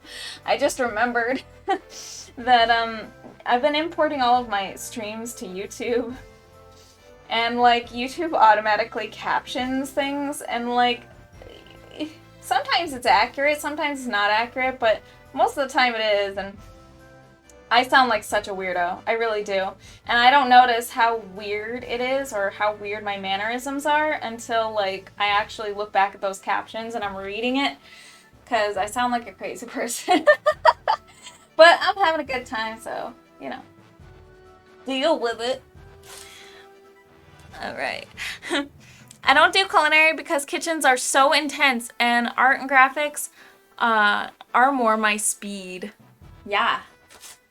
Well, I definitely think that that's the way to go. At least for my happiness, that's the way I do things. Because, yeah, I didn't do anything like what you did, but I had culinary arts class in high school for 2 years, and that was wonderful. I learned a lot in there, and it wasn't anything like that. Like, it was not anything like that, but it was good experience for just kind of like basic cooking and stuff like that, and it's definitely helped me.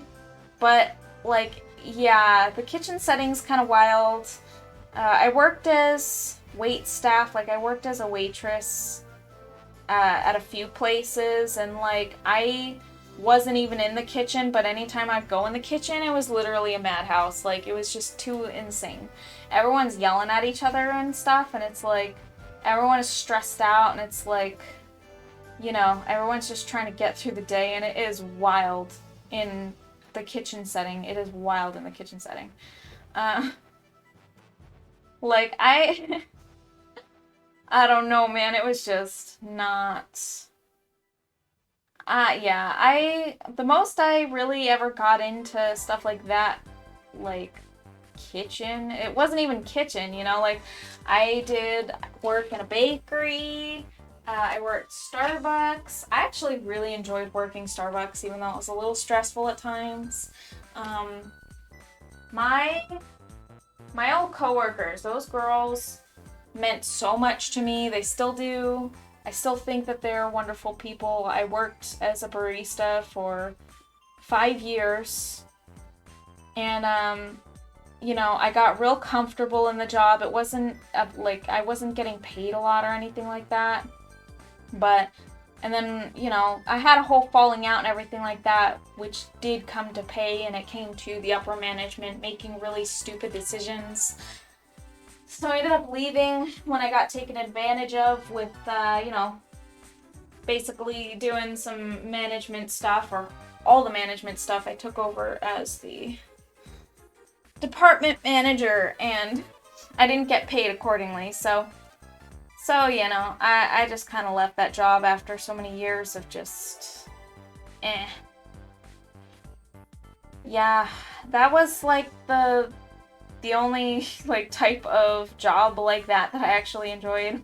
Even bakery, I just kind of hated. Like, ugh. Some of the people working there were really nice and everything like that. I enjoyed them, but it was also like, honestly, the bakery was just lame. That's really all it was. They didn't make their own stuff. It was not a special bakery. It was literally like, it was a fries bakery that I worked at.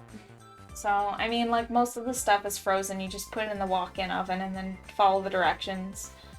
And then you just have to do things around the clock, and it was super boring. Like, and then you had to take cake orders and stuff. It was so stupid.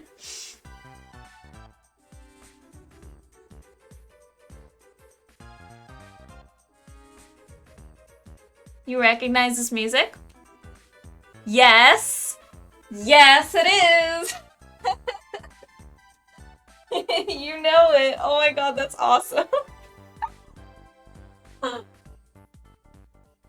I'm too happy that you know what this is from.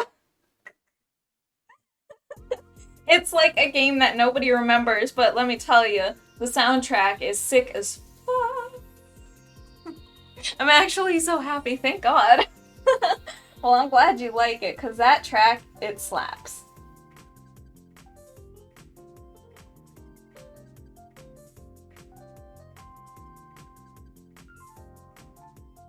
That track totally slaps. Hey, but if you also got any other music suggestions, like video game music, I'm totally happy to listen to them and possibly add them to the lineup, because I need suggestions. It's been the same entire playlist for like 20 years. Oh, you know? It's just, it's been a while since I've updated the playlist. It's been a bit of time since I've actually made any adjustments, and I feel as though the adjustments are pretty necessary once in a while. They get kind of boring for the people who are here super often, although like not many people really say anything about it. I did notice that I think that my brother's kind of tired of the playlist. Yeah. That game had the best music. Yes, I do. Where should I send you a link? Undertale soundtrack. It does have a pretty good soundtrack, doesn't it? I didn't add anything from Undertale. I have like one soundtrack in here from an indie game, and I'm feeling like that's almost a little bit less. I don't know if it's. I'm just wondering what is safe and what is not safe and what will get copyright struck. So anything that you think might get copyright struck by either YouTube or Twitch, because I do upload all my past streams to YouTube. That kind of stuff I'm gonna try to like keep off the stream. So the ones that I have been struck with are one of the battle themes from Final Fantasy, and one Donkey Kong Country soundtrack, but the person that claimed it wasn't even actually the real owner, so, but I couldn't seem to actually repeal that one. They just never looked at my case when I tried to send it back, so we're just gonna try to stay away from some of those. Oh, cool. Alright, kind of loud on my end, so I don't know if you want to turn it down or not, but this dude has like chiptune, lo-fi vibe, and they're all game remakes. It's not DMCA. I sent you a whisper. Dude's stuff isn't DMCA. Oh, nice. That is so cool. I would feel bad using somebody's stuff, though, without, like, you know, adding some kind of credit.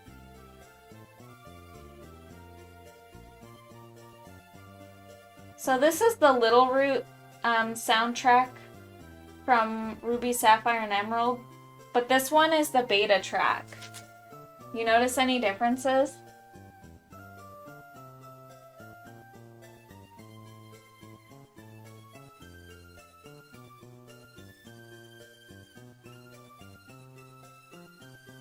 It's gonna sound awkward.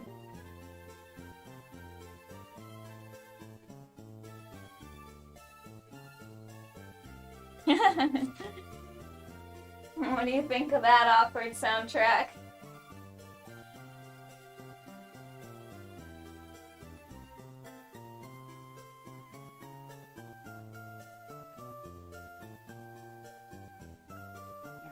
Go! Getting a little more definition on these things, huh? Starting to look a little more proper seaweed-ish. His Mario brush swipe track slaps. Ooh. I will look at that. I have to look at that. When this stream is over, I still have a bit of time. When this stream is over, I will have to look at that.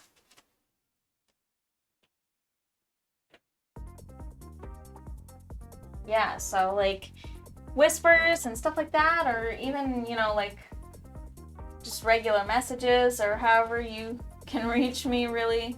It's all good. I am open to all the suggestions.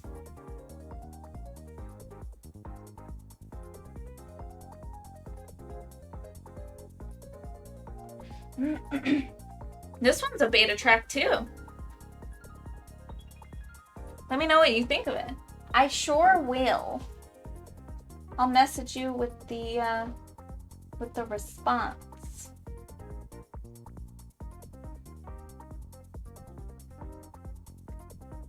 Yeah, all the game music is just perfect. That's what I want for my streams.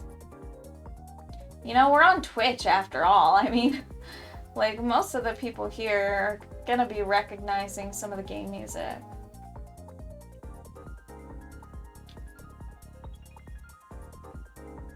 It's the jam of the people who are Twitch enjoyers.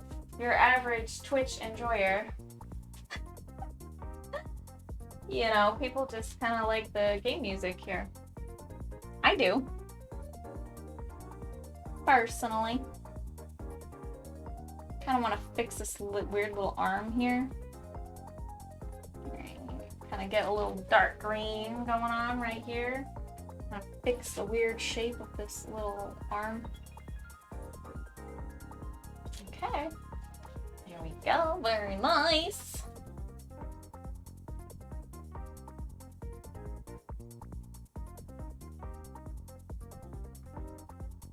Okay.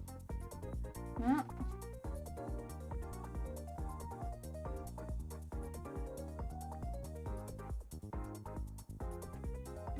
Okay.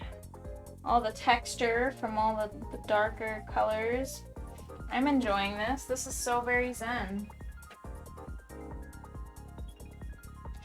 I gotta get some sleep, so enjoy the rest of your stream, friend. Loving the painting.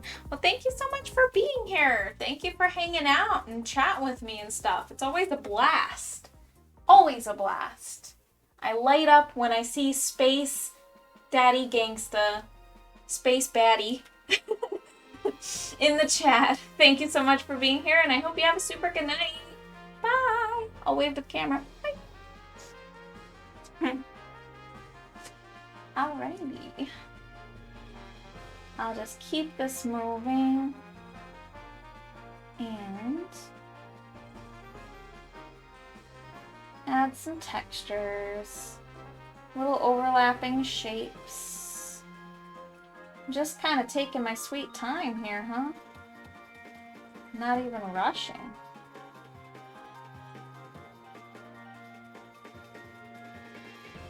Okay. As much as I like the speed and moving things along quickly, I do want things to turn out kind of nice too. I feel like that's pretty important to me anyways.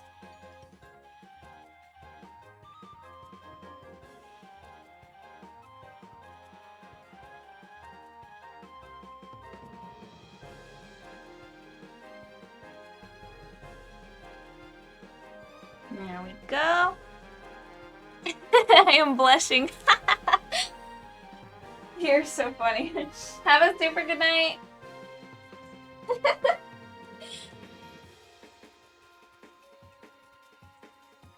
Alrighty.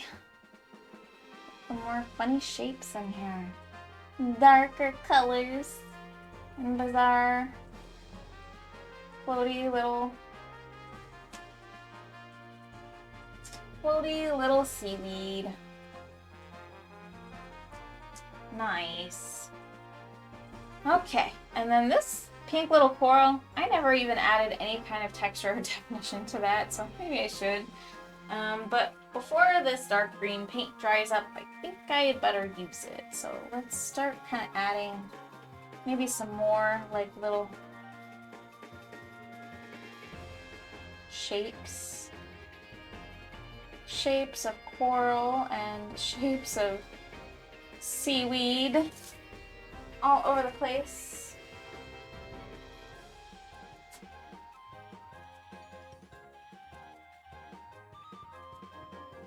Boatloads of seaweed all over the place. So much seaweed. Oh my gosh. There's so much of it. I can't stop making seaweed. Alright, so I think that that's pretty much. I think that maybe I should kind of like thin these out. They're really a bit much, I would say. Maybe I can get into the negative spaces there and kind of just like erase a little bit of that. Kind of start like working on the negative spaces there. And also I probably want to kind of like make this a little bit more blue-ish. Just kind of tint it a little bit blue.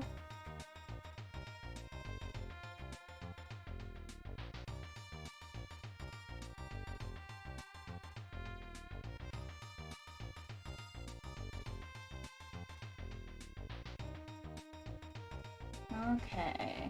Here we go. Yeah, just kind of like make this coral look a little bit less clunky. Doesn't need to look that clunky.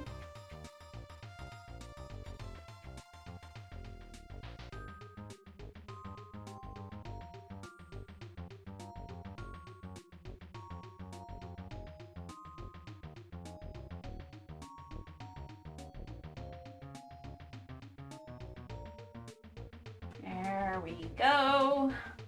Wonderful. Now I need to start kind of like adding that dark green back in and just kind of like cover that little space with it. Okay, great. Wonderful. Okay, I almost feel like that should kind of gradient, but I think that's almost like kind of getting into too much detail.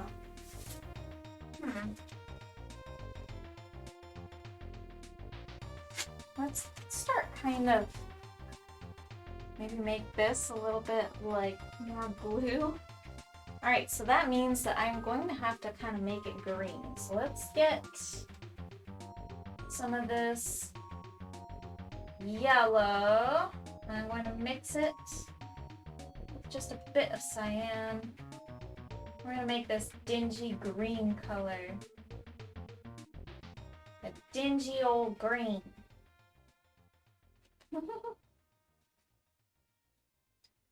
And then did I also have it a little desaturated? I think so. I think I did.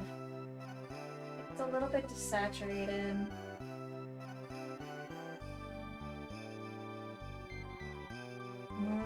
Okay. Let's see.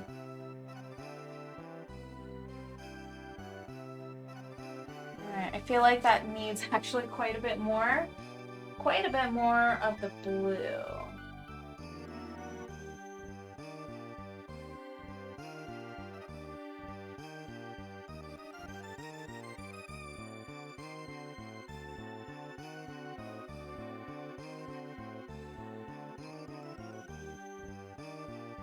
Okay, here we go.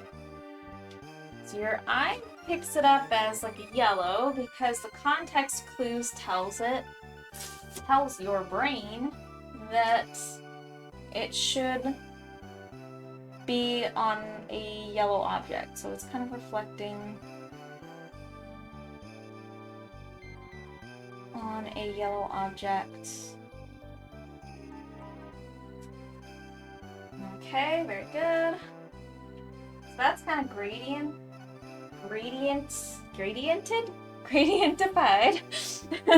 Gradientified in. We'll just gradient that in. Pretend I didn't say that. Yeah, so let's just kind of like cover some of that up there. Nice. Cool.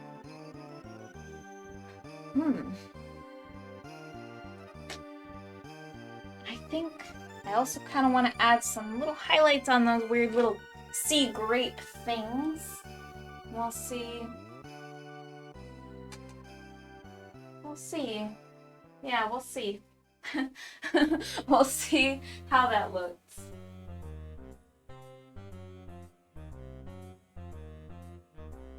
If get some yellow, mix it with white, mix that with a tiny bit of green, and we're gonna get some funky little highlights.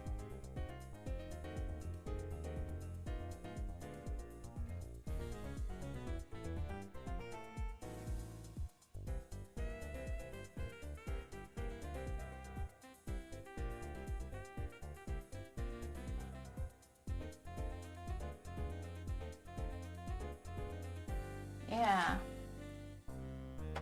Very weird.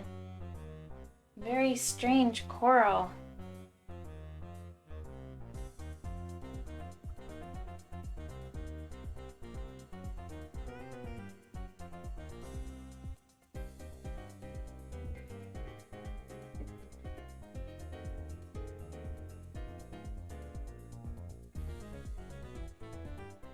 All right, nice.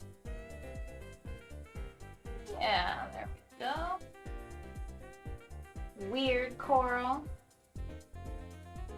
Do love this weird coral.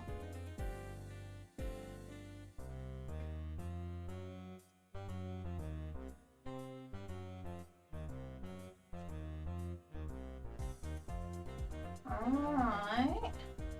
I feel like I need to add a little bit of like a blue to that. I'm gonna add a little bit of shadow.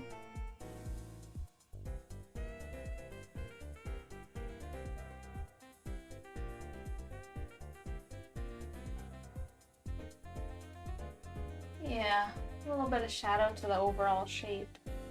A little bit of dimension to the overall shape. I sound like a nut job.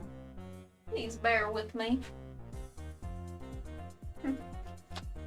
Alright, so maybe that was too much. Looks like the camera really picked that up.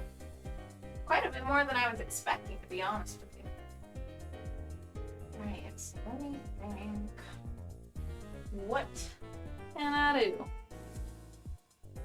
Alright, so these little brain corals over here, I think I want to do another brain coral, maybe something else. Maybe something else. Let me look at a picture, a reference picture. I can't speak tonight, man. I'm talking over my tongue. I'm tongue-tied. I'm crazy. I can't even talk right. Yeah, so let's see here.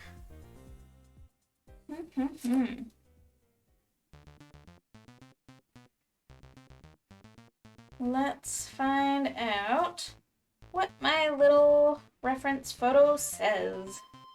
So I downloaded a nice little reference picture of all kinds of funky little corals. And it was helping me before. Now I'm a little bit lost again. Oh, yeah, that's right. I want to add orange. I should add orange, right? So that's what coral looks like, a real coral reef. A really pretty coral reef, that is. A very, very pretty coral reef. Oh. Okay. Also. I'm just being a goob now. Alright. So now let's go ahead and start doing some orange corals. Orangey corals, orange corals. Some yellow, some orange. Yellow, some orange, okay. I've mixed up a nice little vermilion over here. And then I think I'm just gonna start. I don't know what else to do. I was hesitating for a second there, but honestly, coral is just so random anyways. Like, why even worry about it, right? Why even worry exactly what it looks like?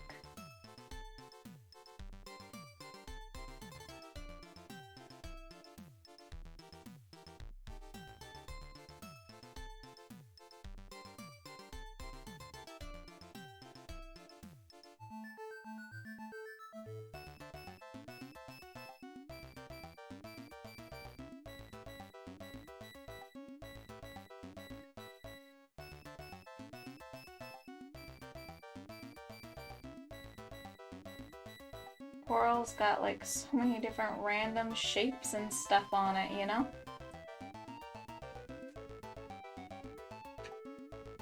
It wouldn't kill me to be a little random with my coral. I'll tell you that.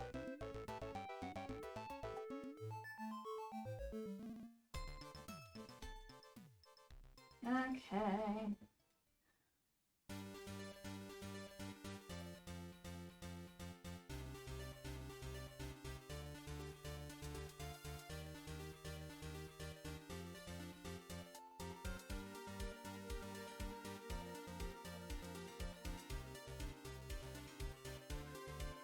Okay, as we kind of like move along, we'll just continue to render it out.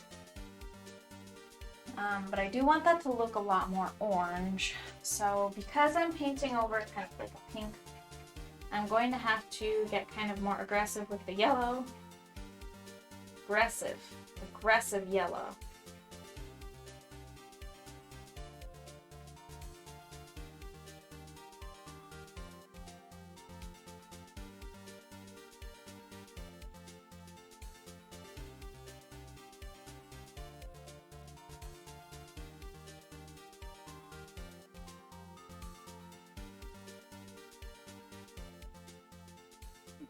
Go.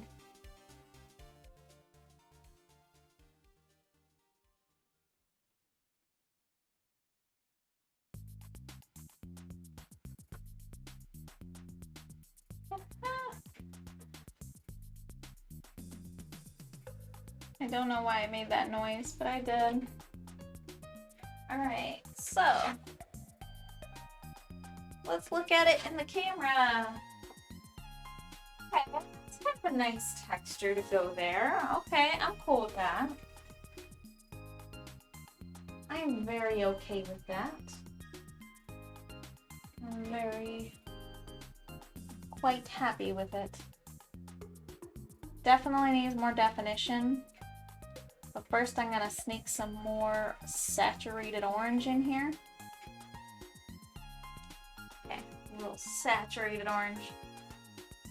Get some yellow up on there, a little more yellow. More yellow from what we had.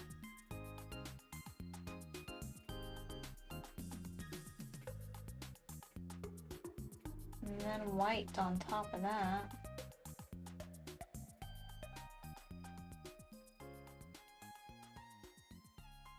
Yeah. Nice.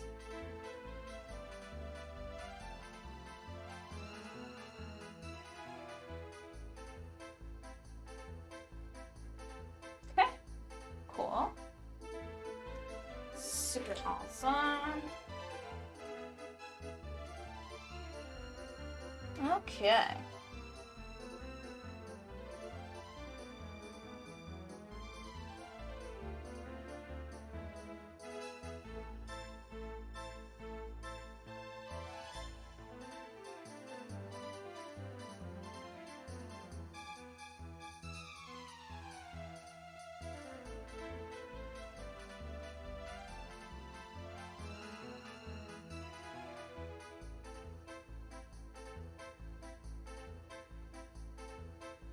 Wow, sorry I'm so quiet, you guys.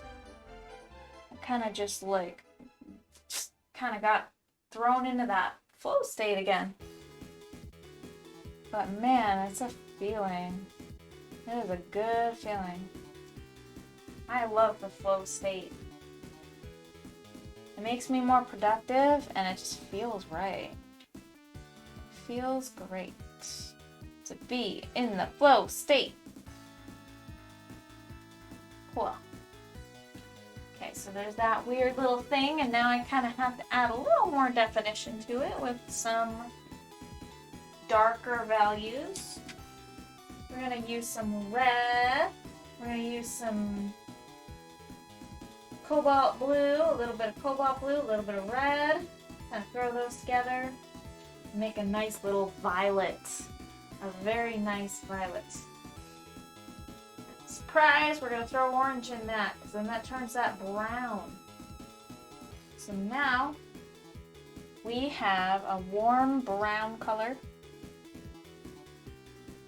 And this we're going to use to help render out some of the finer details in this particular strange little coral.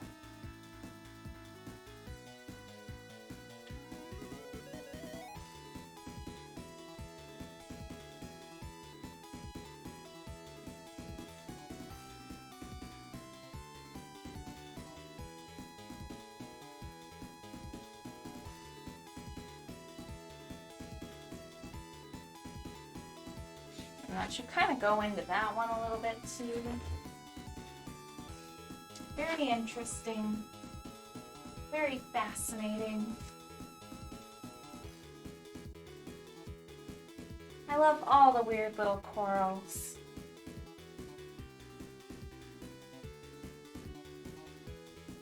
I'm so saddened by the fact that the coral reefs are dying out because of destructive humans.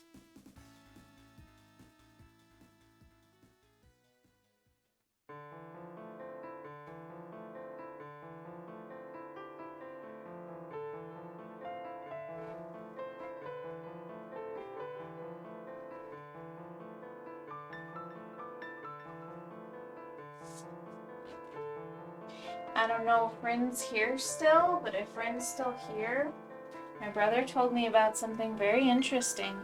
Now that I'm thinking about Twilight Princess, I'm thinking about Breath of the Wild, and Breath of the Wild, there is a hilarious glitch to get the Master Sword prematurely, where it would be like crazy for speed runs, I would think.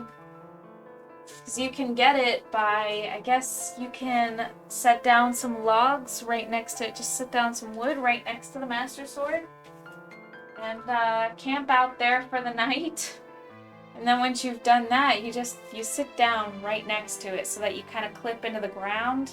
And then as soon as you start the next day and Link sits up, he grabs the Master Sword because he comes into collision with the object, which I guess is just lowered into the ground. And it's just that easy to get. So I guess some people found that crazy glitch.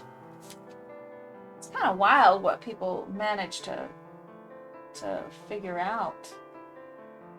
It's just completely crazy to me.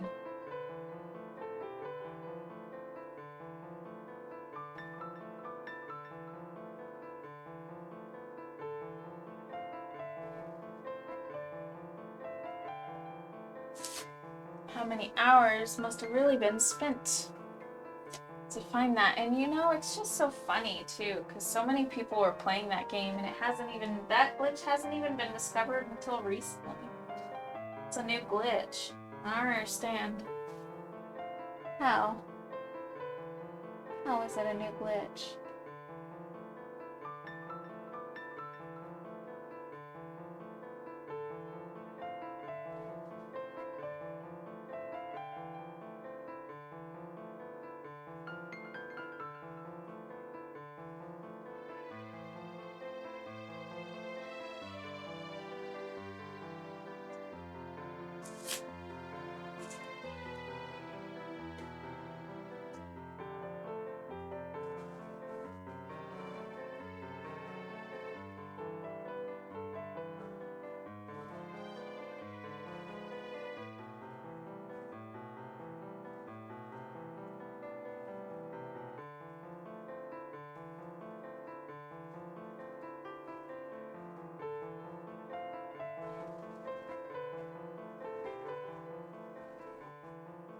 This thing almost looks like a giant flower.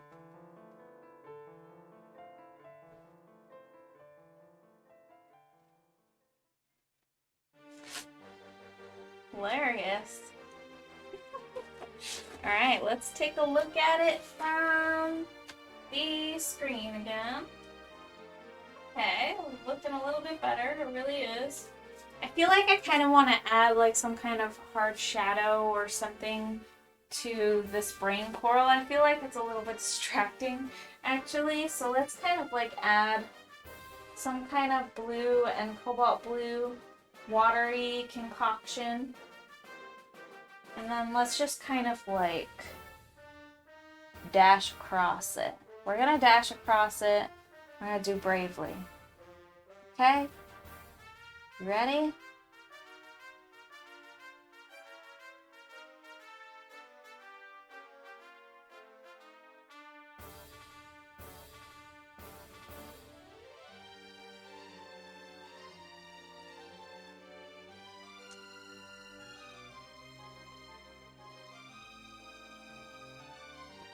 Feel like that needs a little bit of red.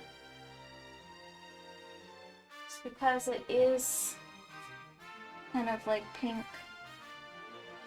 So a nice little maroon.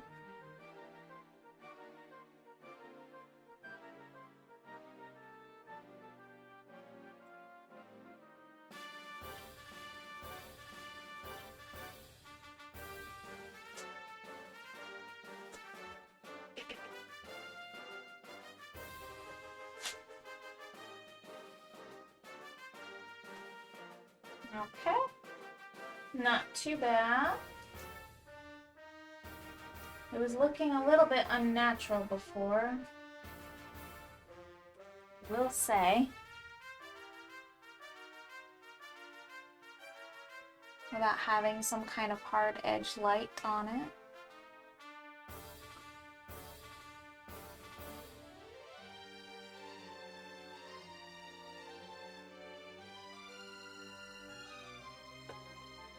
Okay. Let's kind of make this go into the little crevices here behind this coral. And we'll have to touch up this coral up in front too.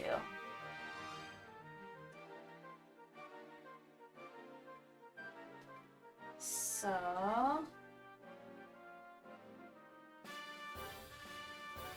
alright, so now I think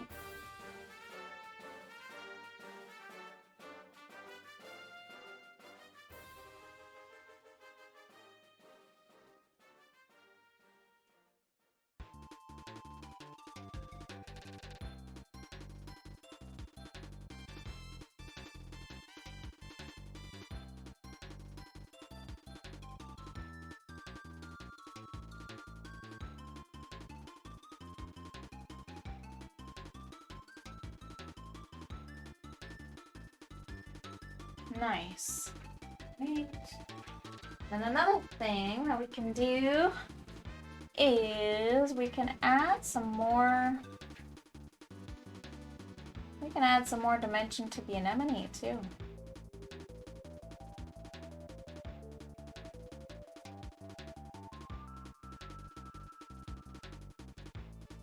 Alright. Now we have a nice little violet going. We are going to just kind of paint that into the anemone. Anemone.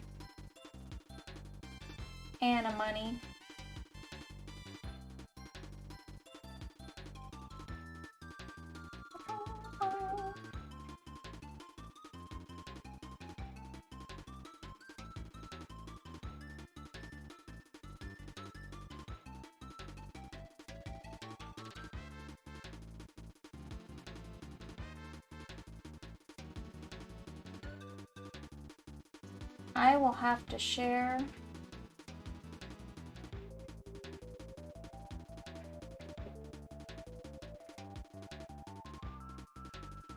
my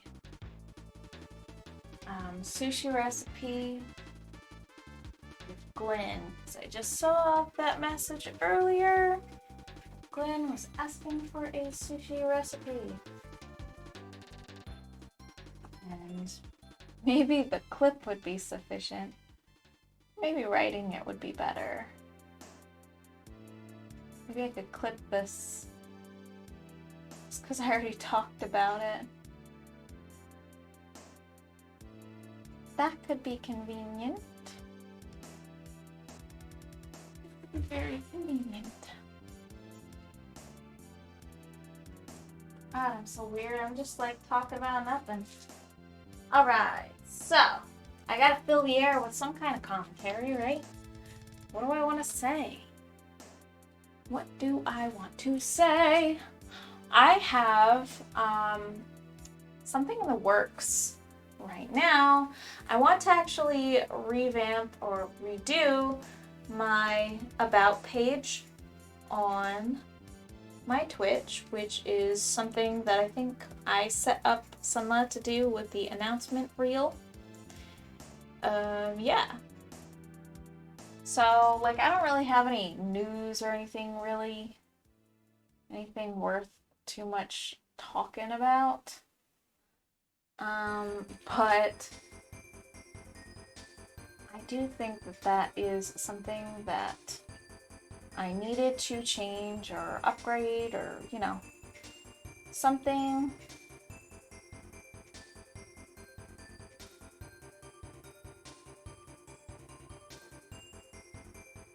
Because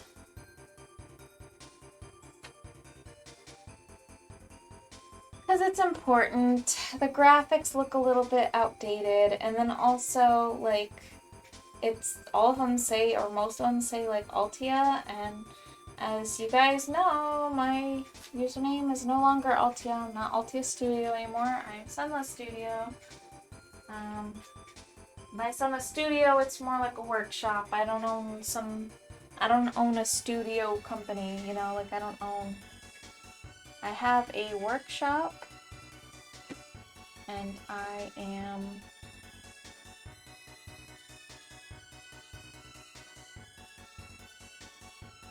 just one person. It's just me. I operate all on my own.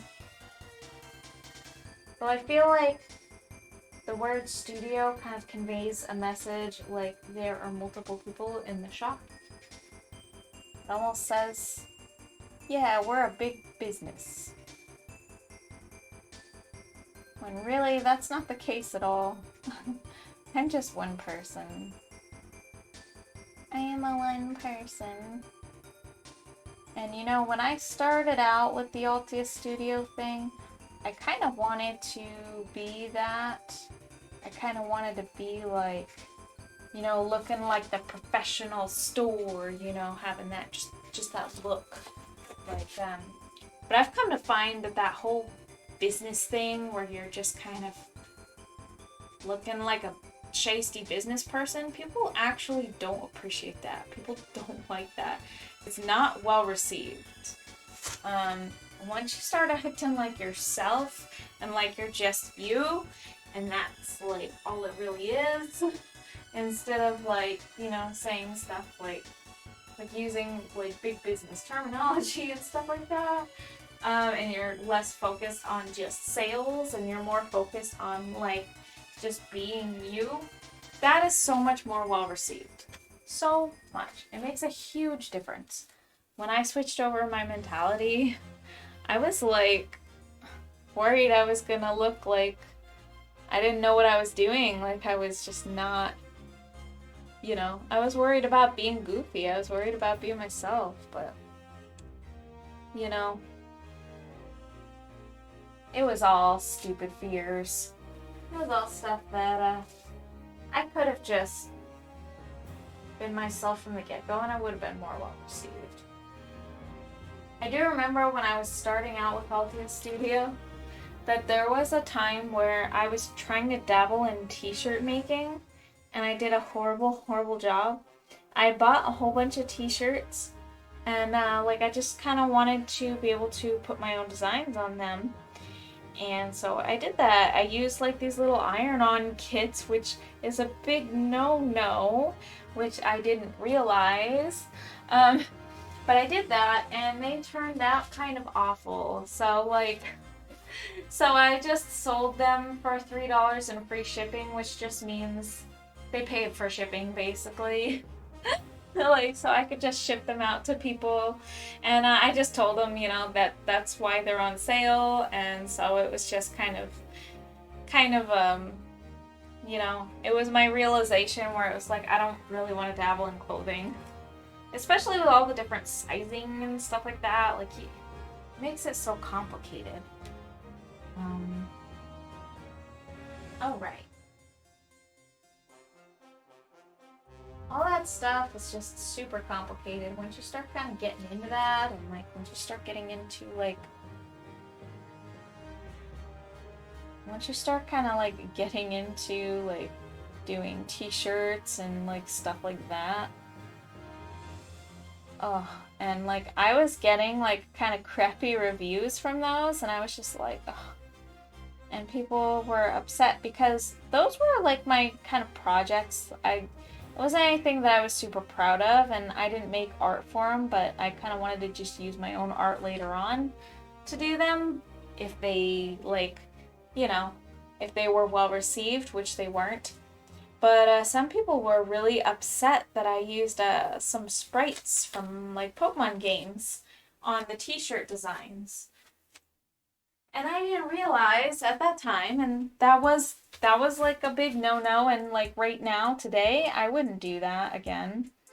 But it was a learning experience for me because for one,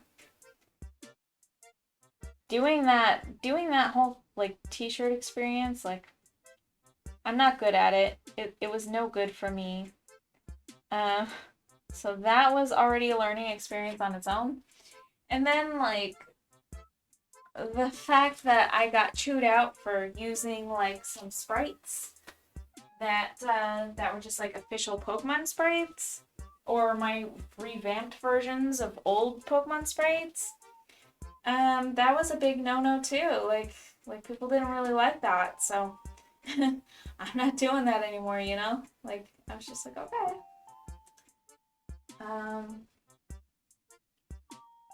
Yeah, but you never know what's gonna happen when you kind of recycle stuff like that. That's partly why I'm like actually really glad that I'm kind of getting away from like that fan stuff, at least on Etsy. It's a little bit of a relief, to be completely honest with you. Right, so we've kind of rendered out a little bit more of that stuff.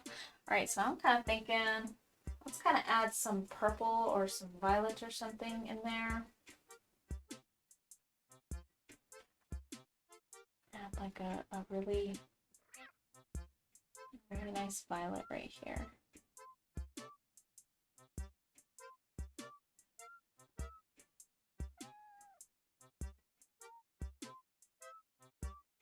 Frame this kind of nicely.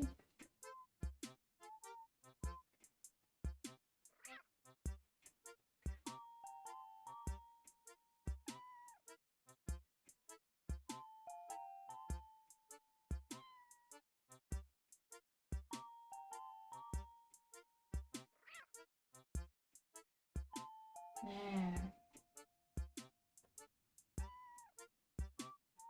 Yeah, I'm pretty glad to be away from that whole fan art thing. Or rather, just from the whole t-shirt making thing, and that plus the sprites. My god.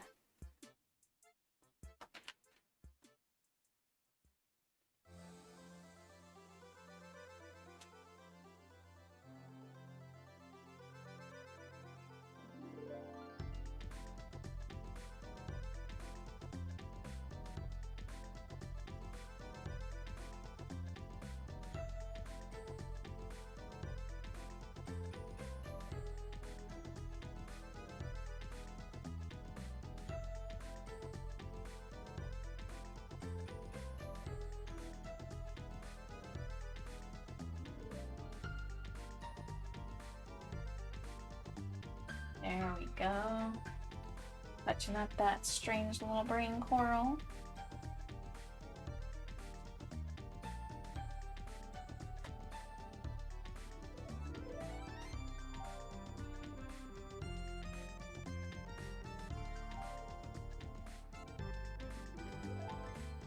Okay.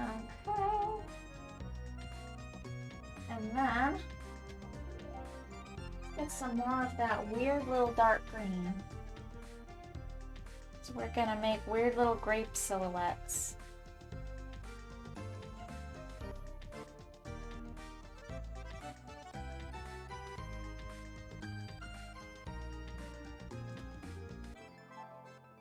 Super. Awesome. Amazing. Alright, let's check this out again. I'm gonna look at the ocean picture. Very fun. Okay, we have a lot of blue. A whole lot of blue.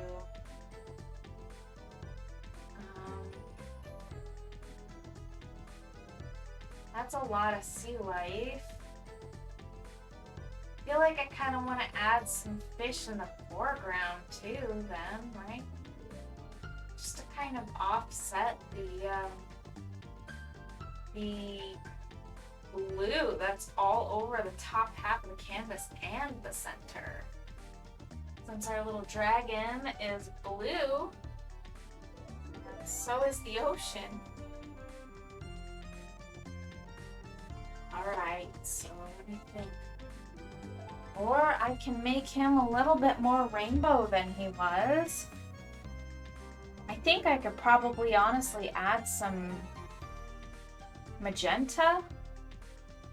Some really bright magenta. Let's actually give that a try. Hold on, this might be kind of wild. This might be a crazy idea. But I gotta try this now.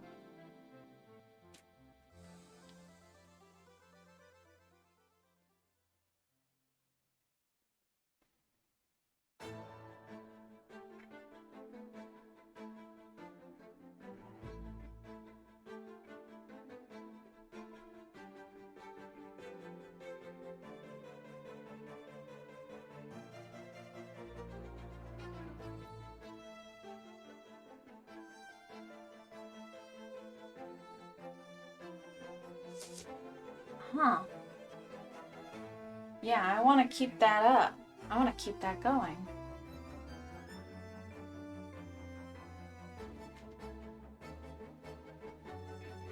Let's get more magenta on this guy.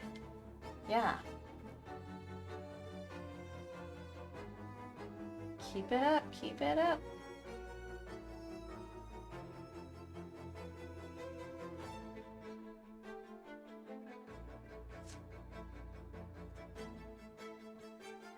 The rainbow baby.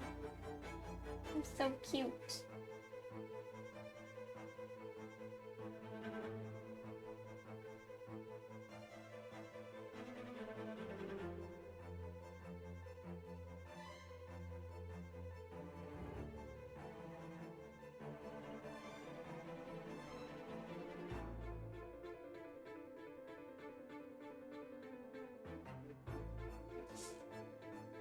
Oh.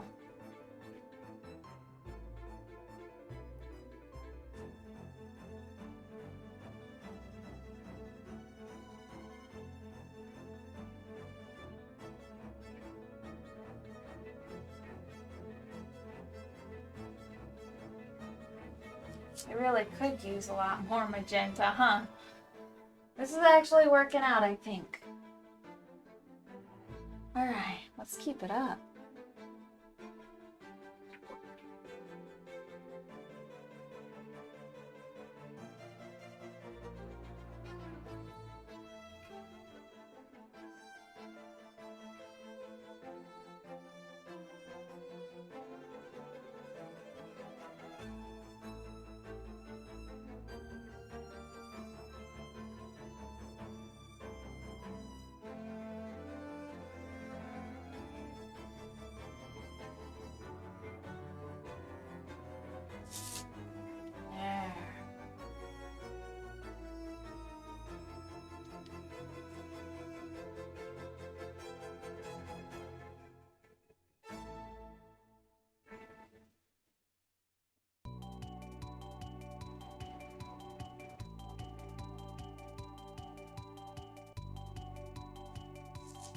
Oh boy. That's helping out. I don't know how well the camera actually picks that up, but I would definitely say that it's helping. It's helping me achieve what I'm trying to achieve.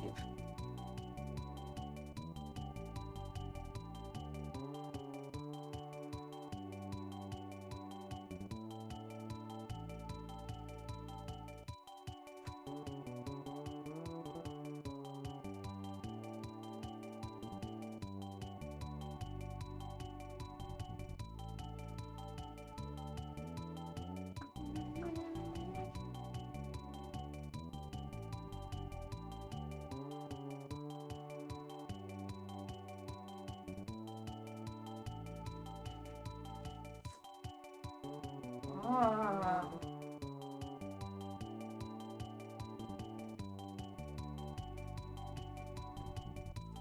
I am pretty happy with this. Okay.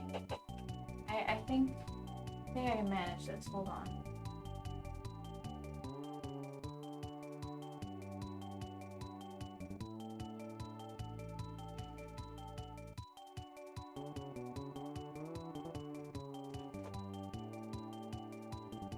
Okay.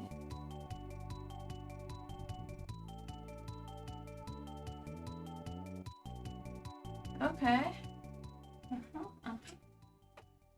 This is working for me. This is working.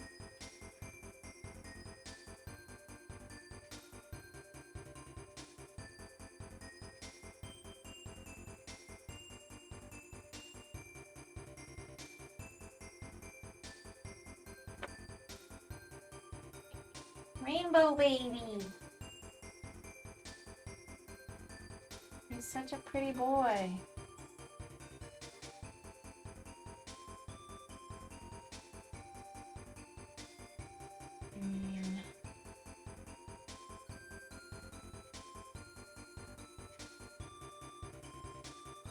Nice, okay.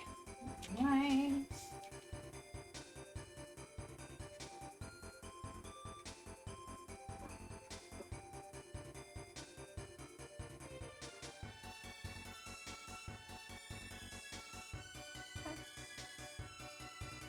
And we'll kind of bring this in.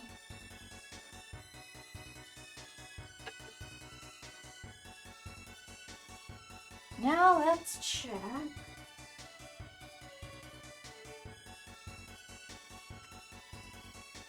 Just gonna step back and look at it. Okay.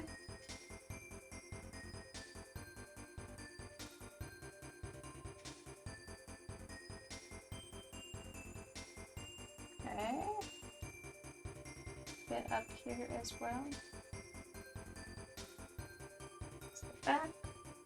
Take a good look. Looks good. Okay.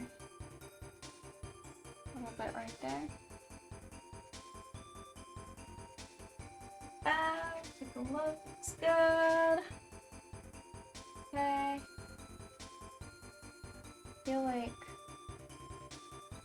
a little bit more here.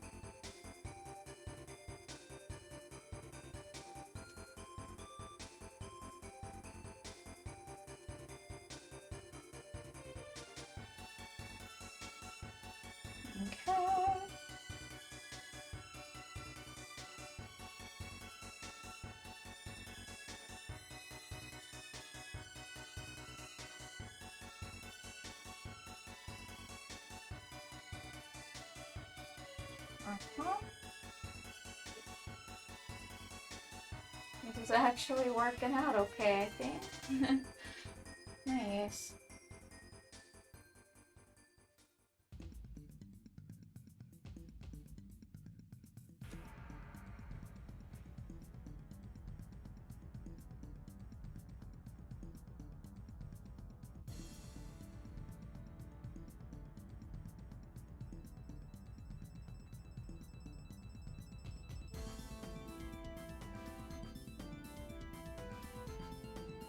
Awesome.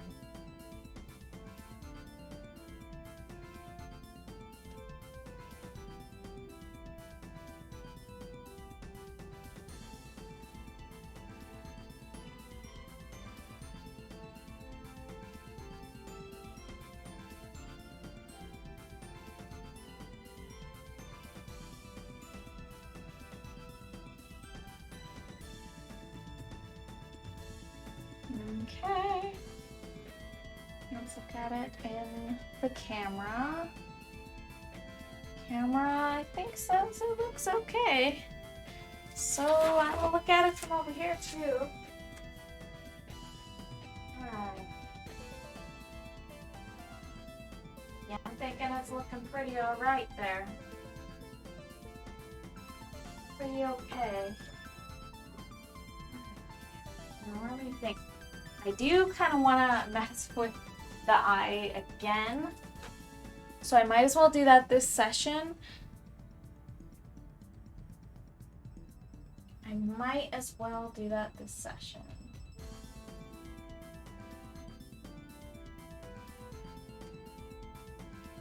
So I'm gonna go ahead and add like a little eyelid on the lady's eye.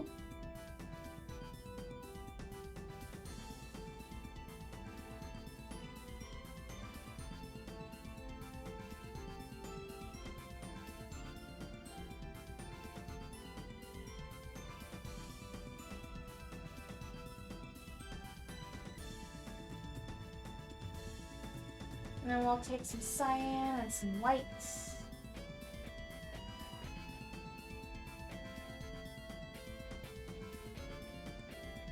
And then a little tiny bit of ultramarine.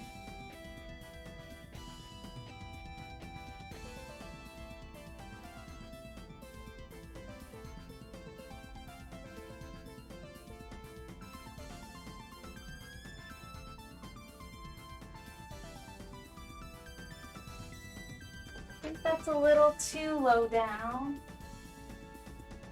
Possibly. I definitely think so, actually. Pretty much positive. It's too low.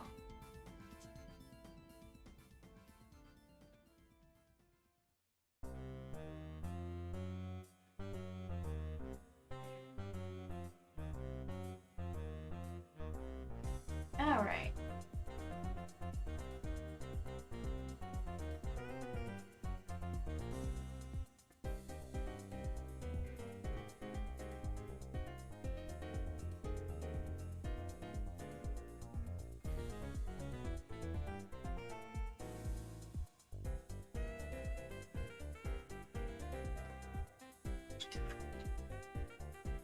I do think that the pupil needs to be adjusted, probably brought down a little bit further.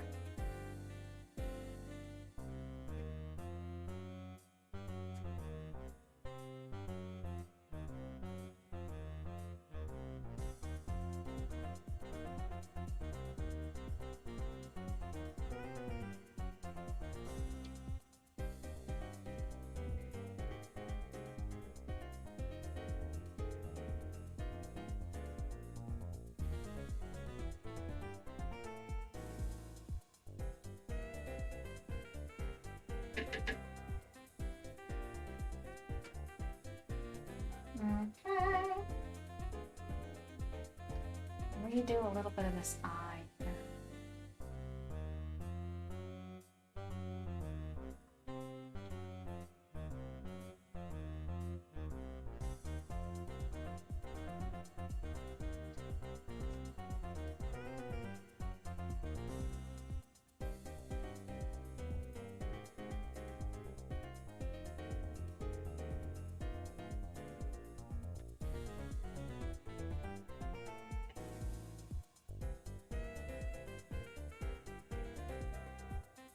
That attempt at an eyelid gave me an idea though.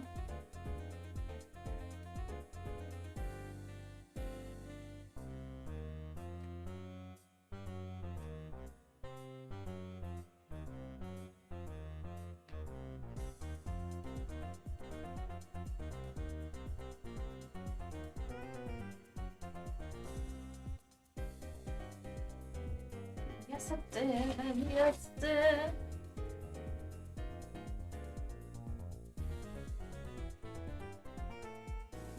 It gave me a bit of an idea.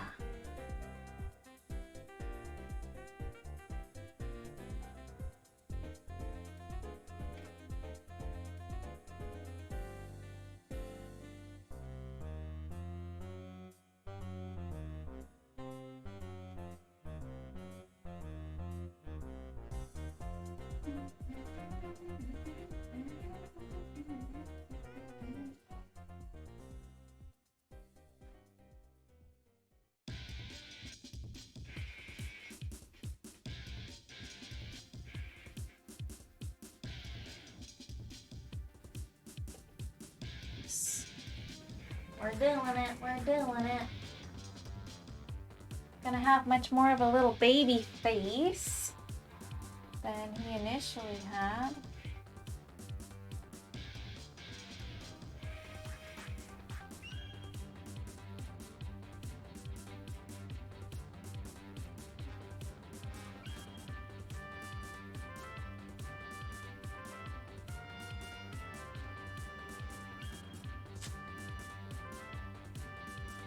Cool. And then I can get a little bit of this ultramarine. And then I'm just gonna really delicately brush that in there. This ultramarine.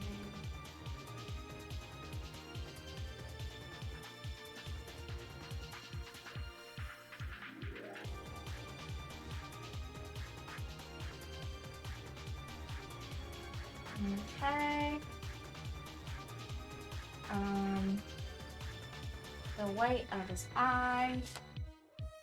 I have to go over again a little bit.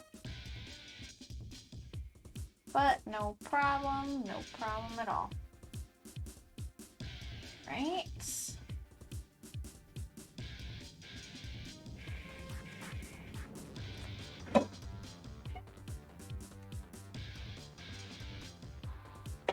And then let's go ahead and add some of that magenta back in there.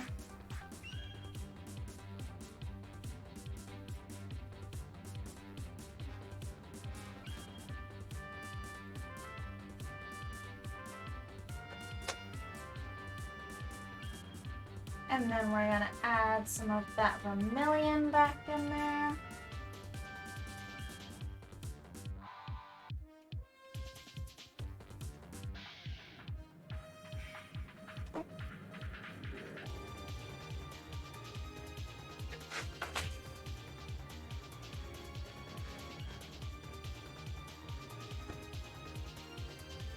Alright. And now we are going to highlight it again.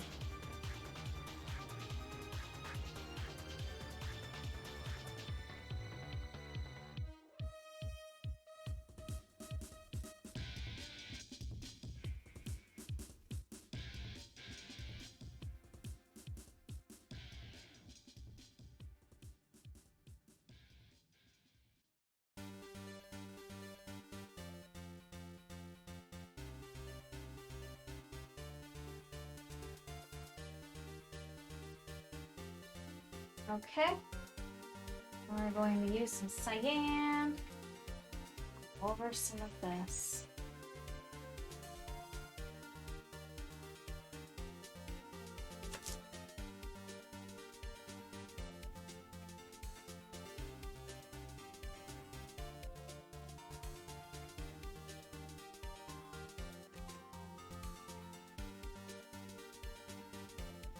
That with the cyan. Okay, very good.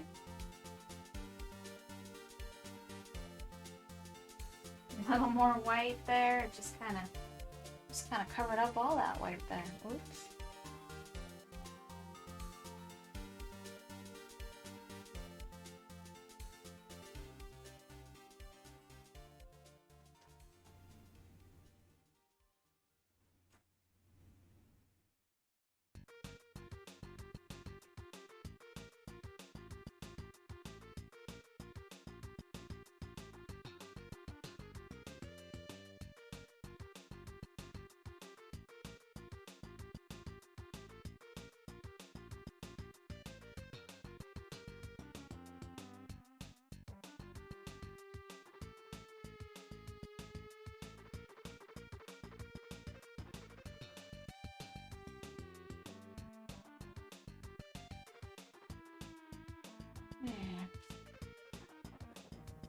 Okay, it looks a little shinier.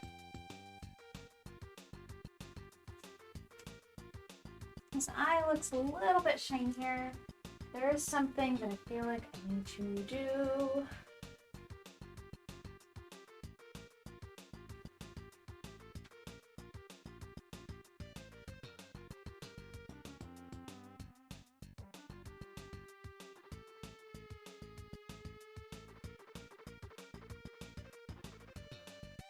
Maybe add a little bit of yellow on that second highlight there.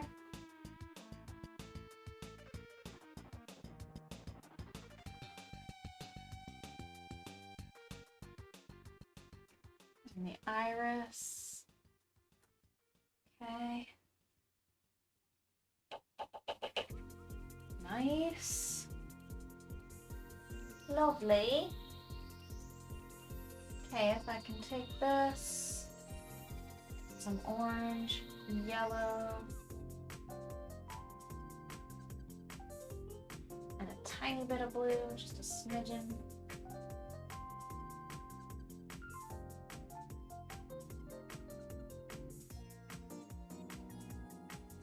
Wow, that's probably too much blue. Oh my god. Let's tone that down. Alright, this should be a little better.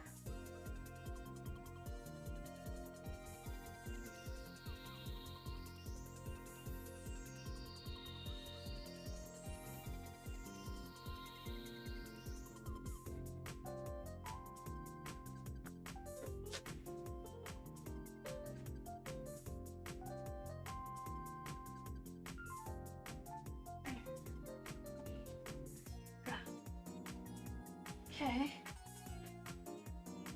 Okay. And then yellow.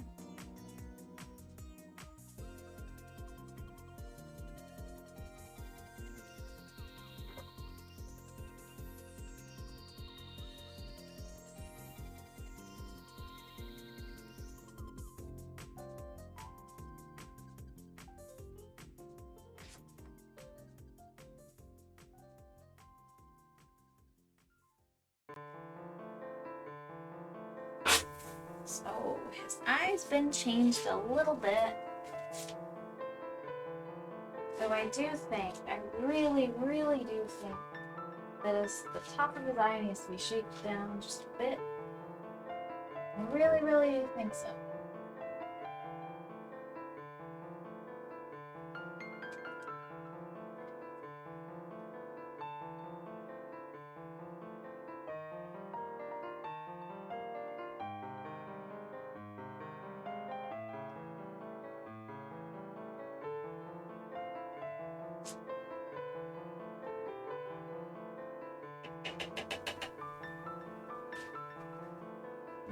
Okay. Let's try and reshape that top section just above his eye. Just gonna try to reshape this a bit.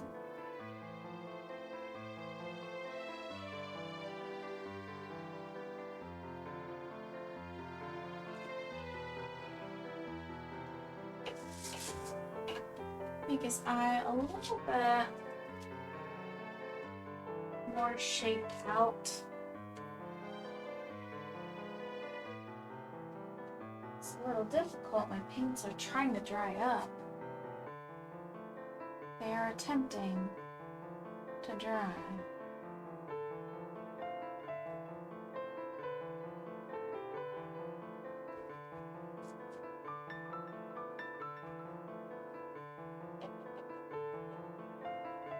All right.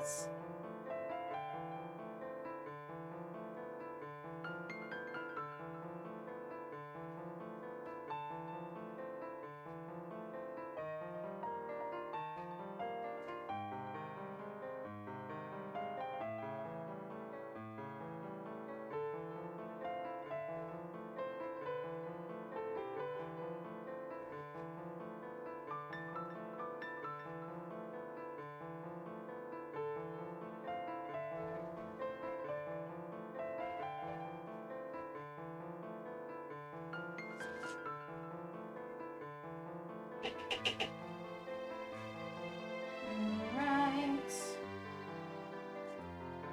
I do think that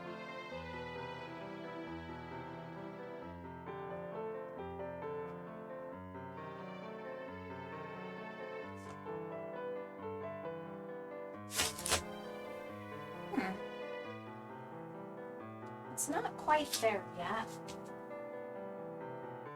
Not quite there yet. I feel like this piece needs to be maybe more rounded out. I'm not quite sure, but we'll see.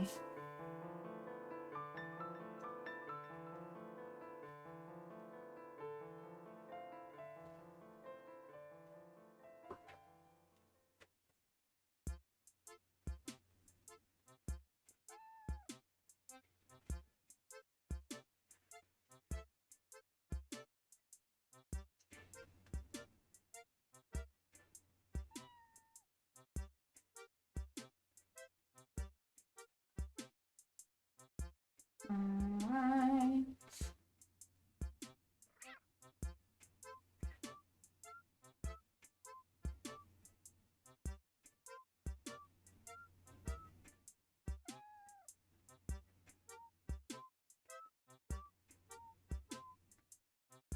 Okay.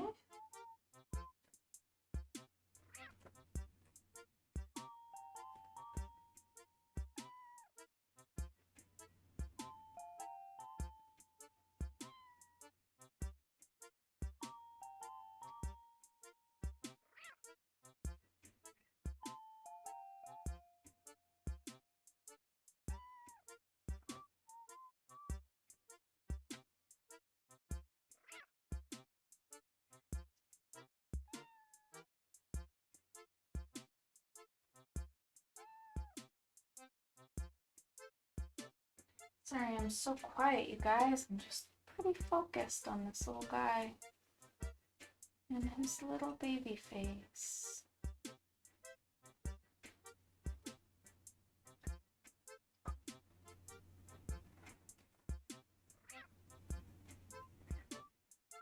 There we are. Looks like I'm locked out of Twitch for just a sec. Oh, we're good now, I think. Let's take a look. How does that look in the camera?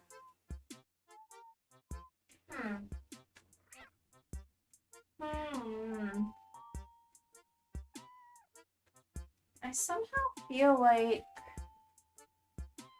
this pupil still needs to be brought down further. Now, I thought I did that earlier, but I just feel like it's just not far enough down.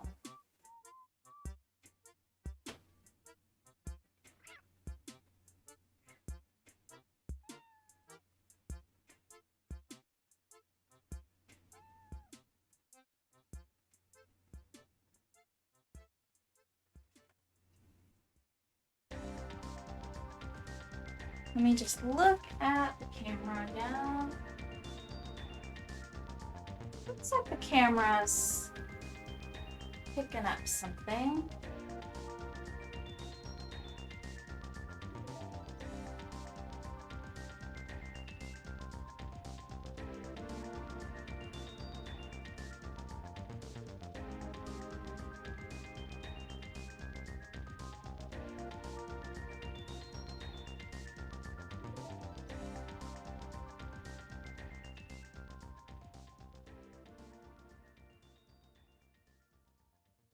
All right.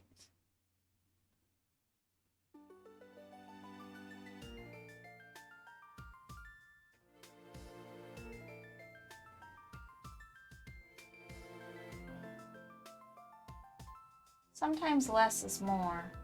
So we see less of the iris now.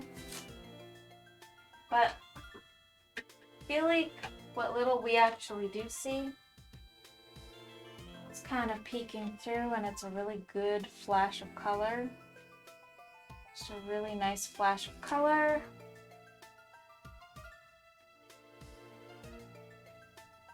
We add a tiny bit of yellow.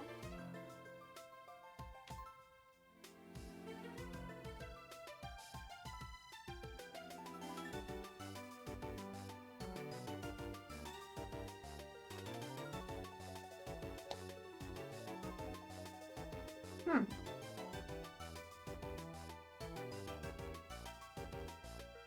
kind of into it.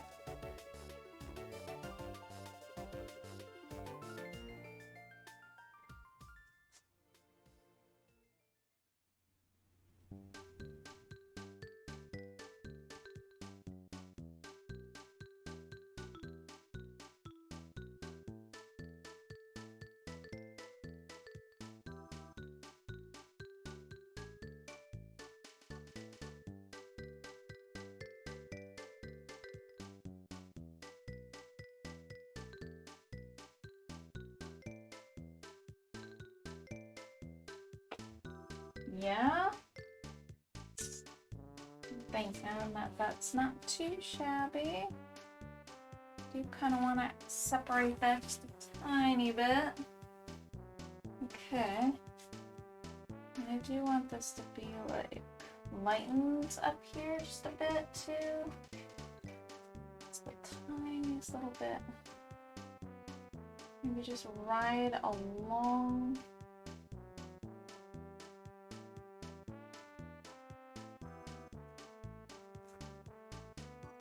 Maybe that'll work.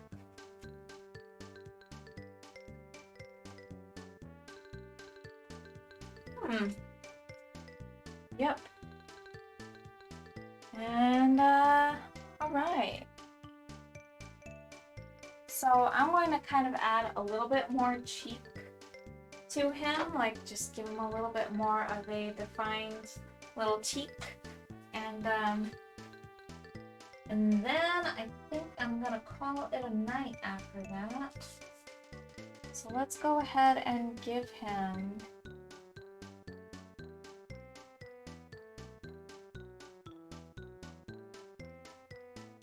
a little bit more of a lighter cheek. Just kind of blend that in there really nice.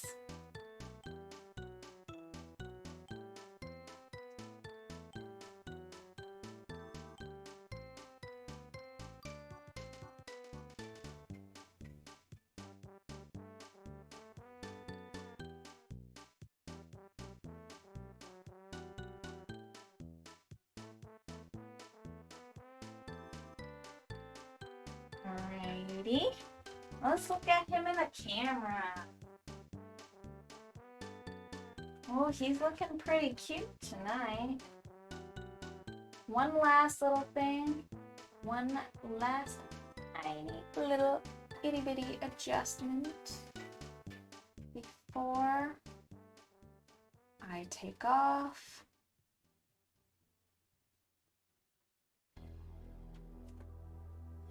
Teensy tiny little small adjustment.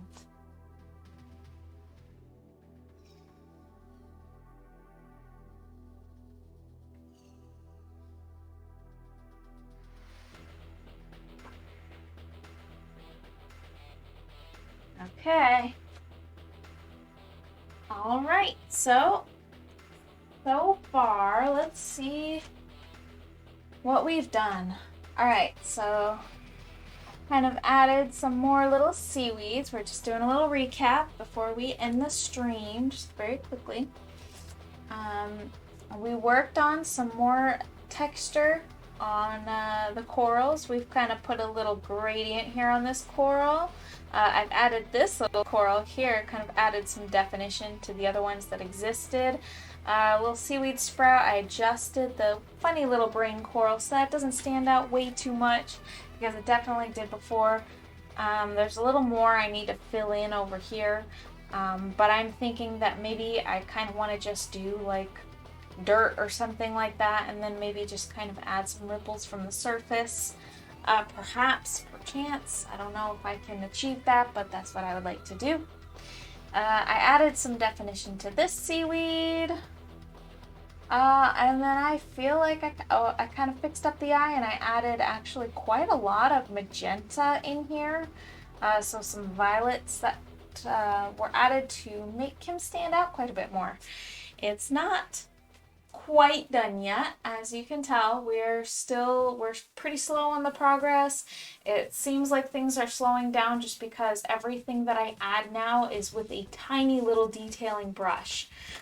So don't expect any massive changes yet, because we're almost done with this piece. It's like actually getting there. It's probably, I would say it's like at least 75% done. There's still I'd say a lot, but it's honestly probably just a few sessions more.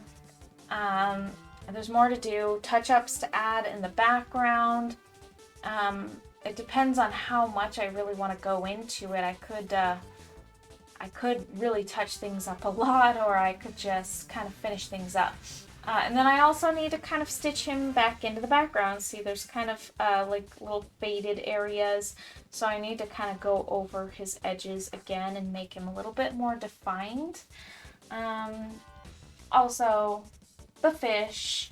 And then I was kind of thinking to add a little more color in the foreground and stuff like that and near the top. Maybe just adding a few colorful fish here and there that are kind of going the opposite direction but are like more defined out in the front. I feel like that would be really a good touch. Probably be a nice touch. Yeah, alright, so that does it for tonight. I'm going to call it a night. You guys are amazing. Thank you so much for being here, tuning in, hanging out, and just chilling and listening to me talk about paints and dropping paints and painting my hands and all that fun stuff. Have a super good night, you guys. Bye!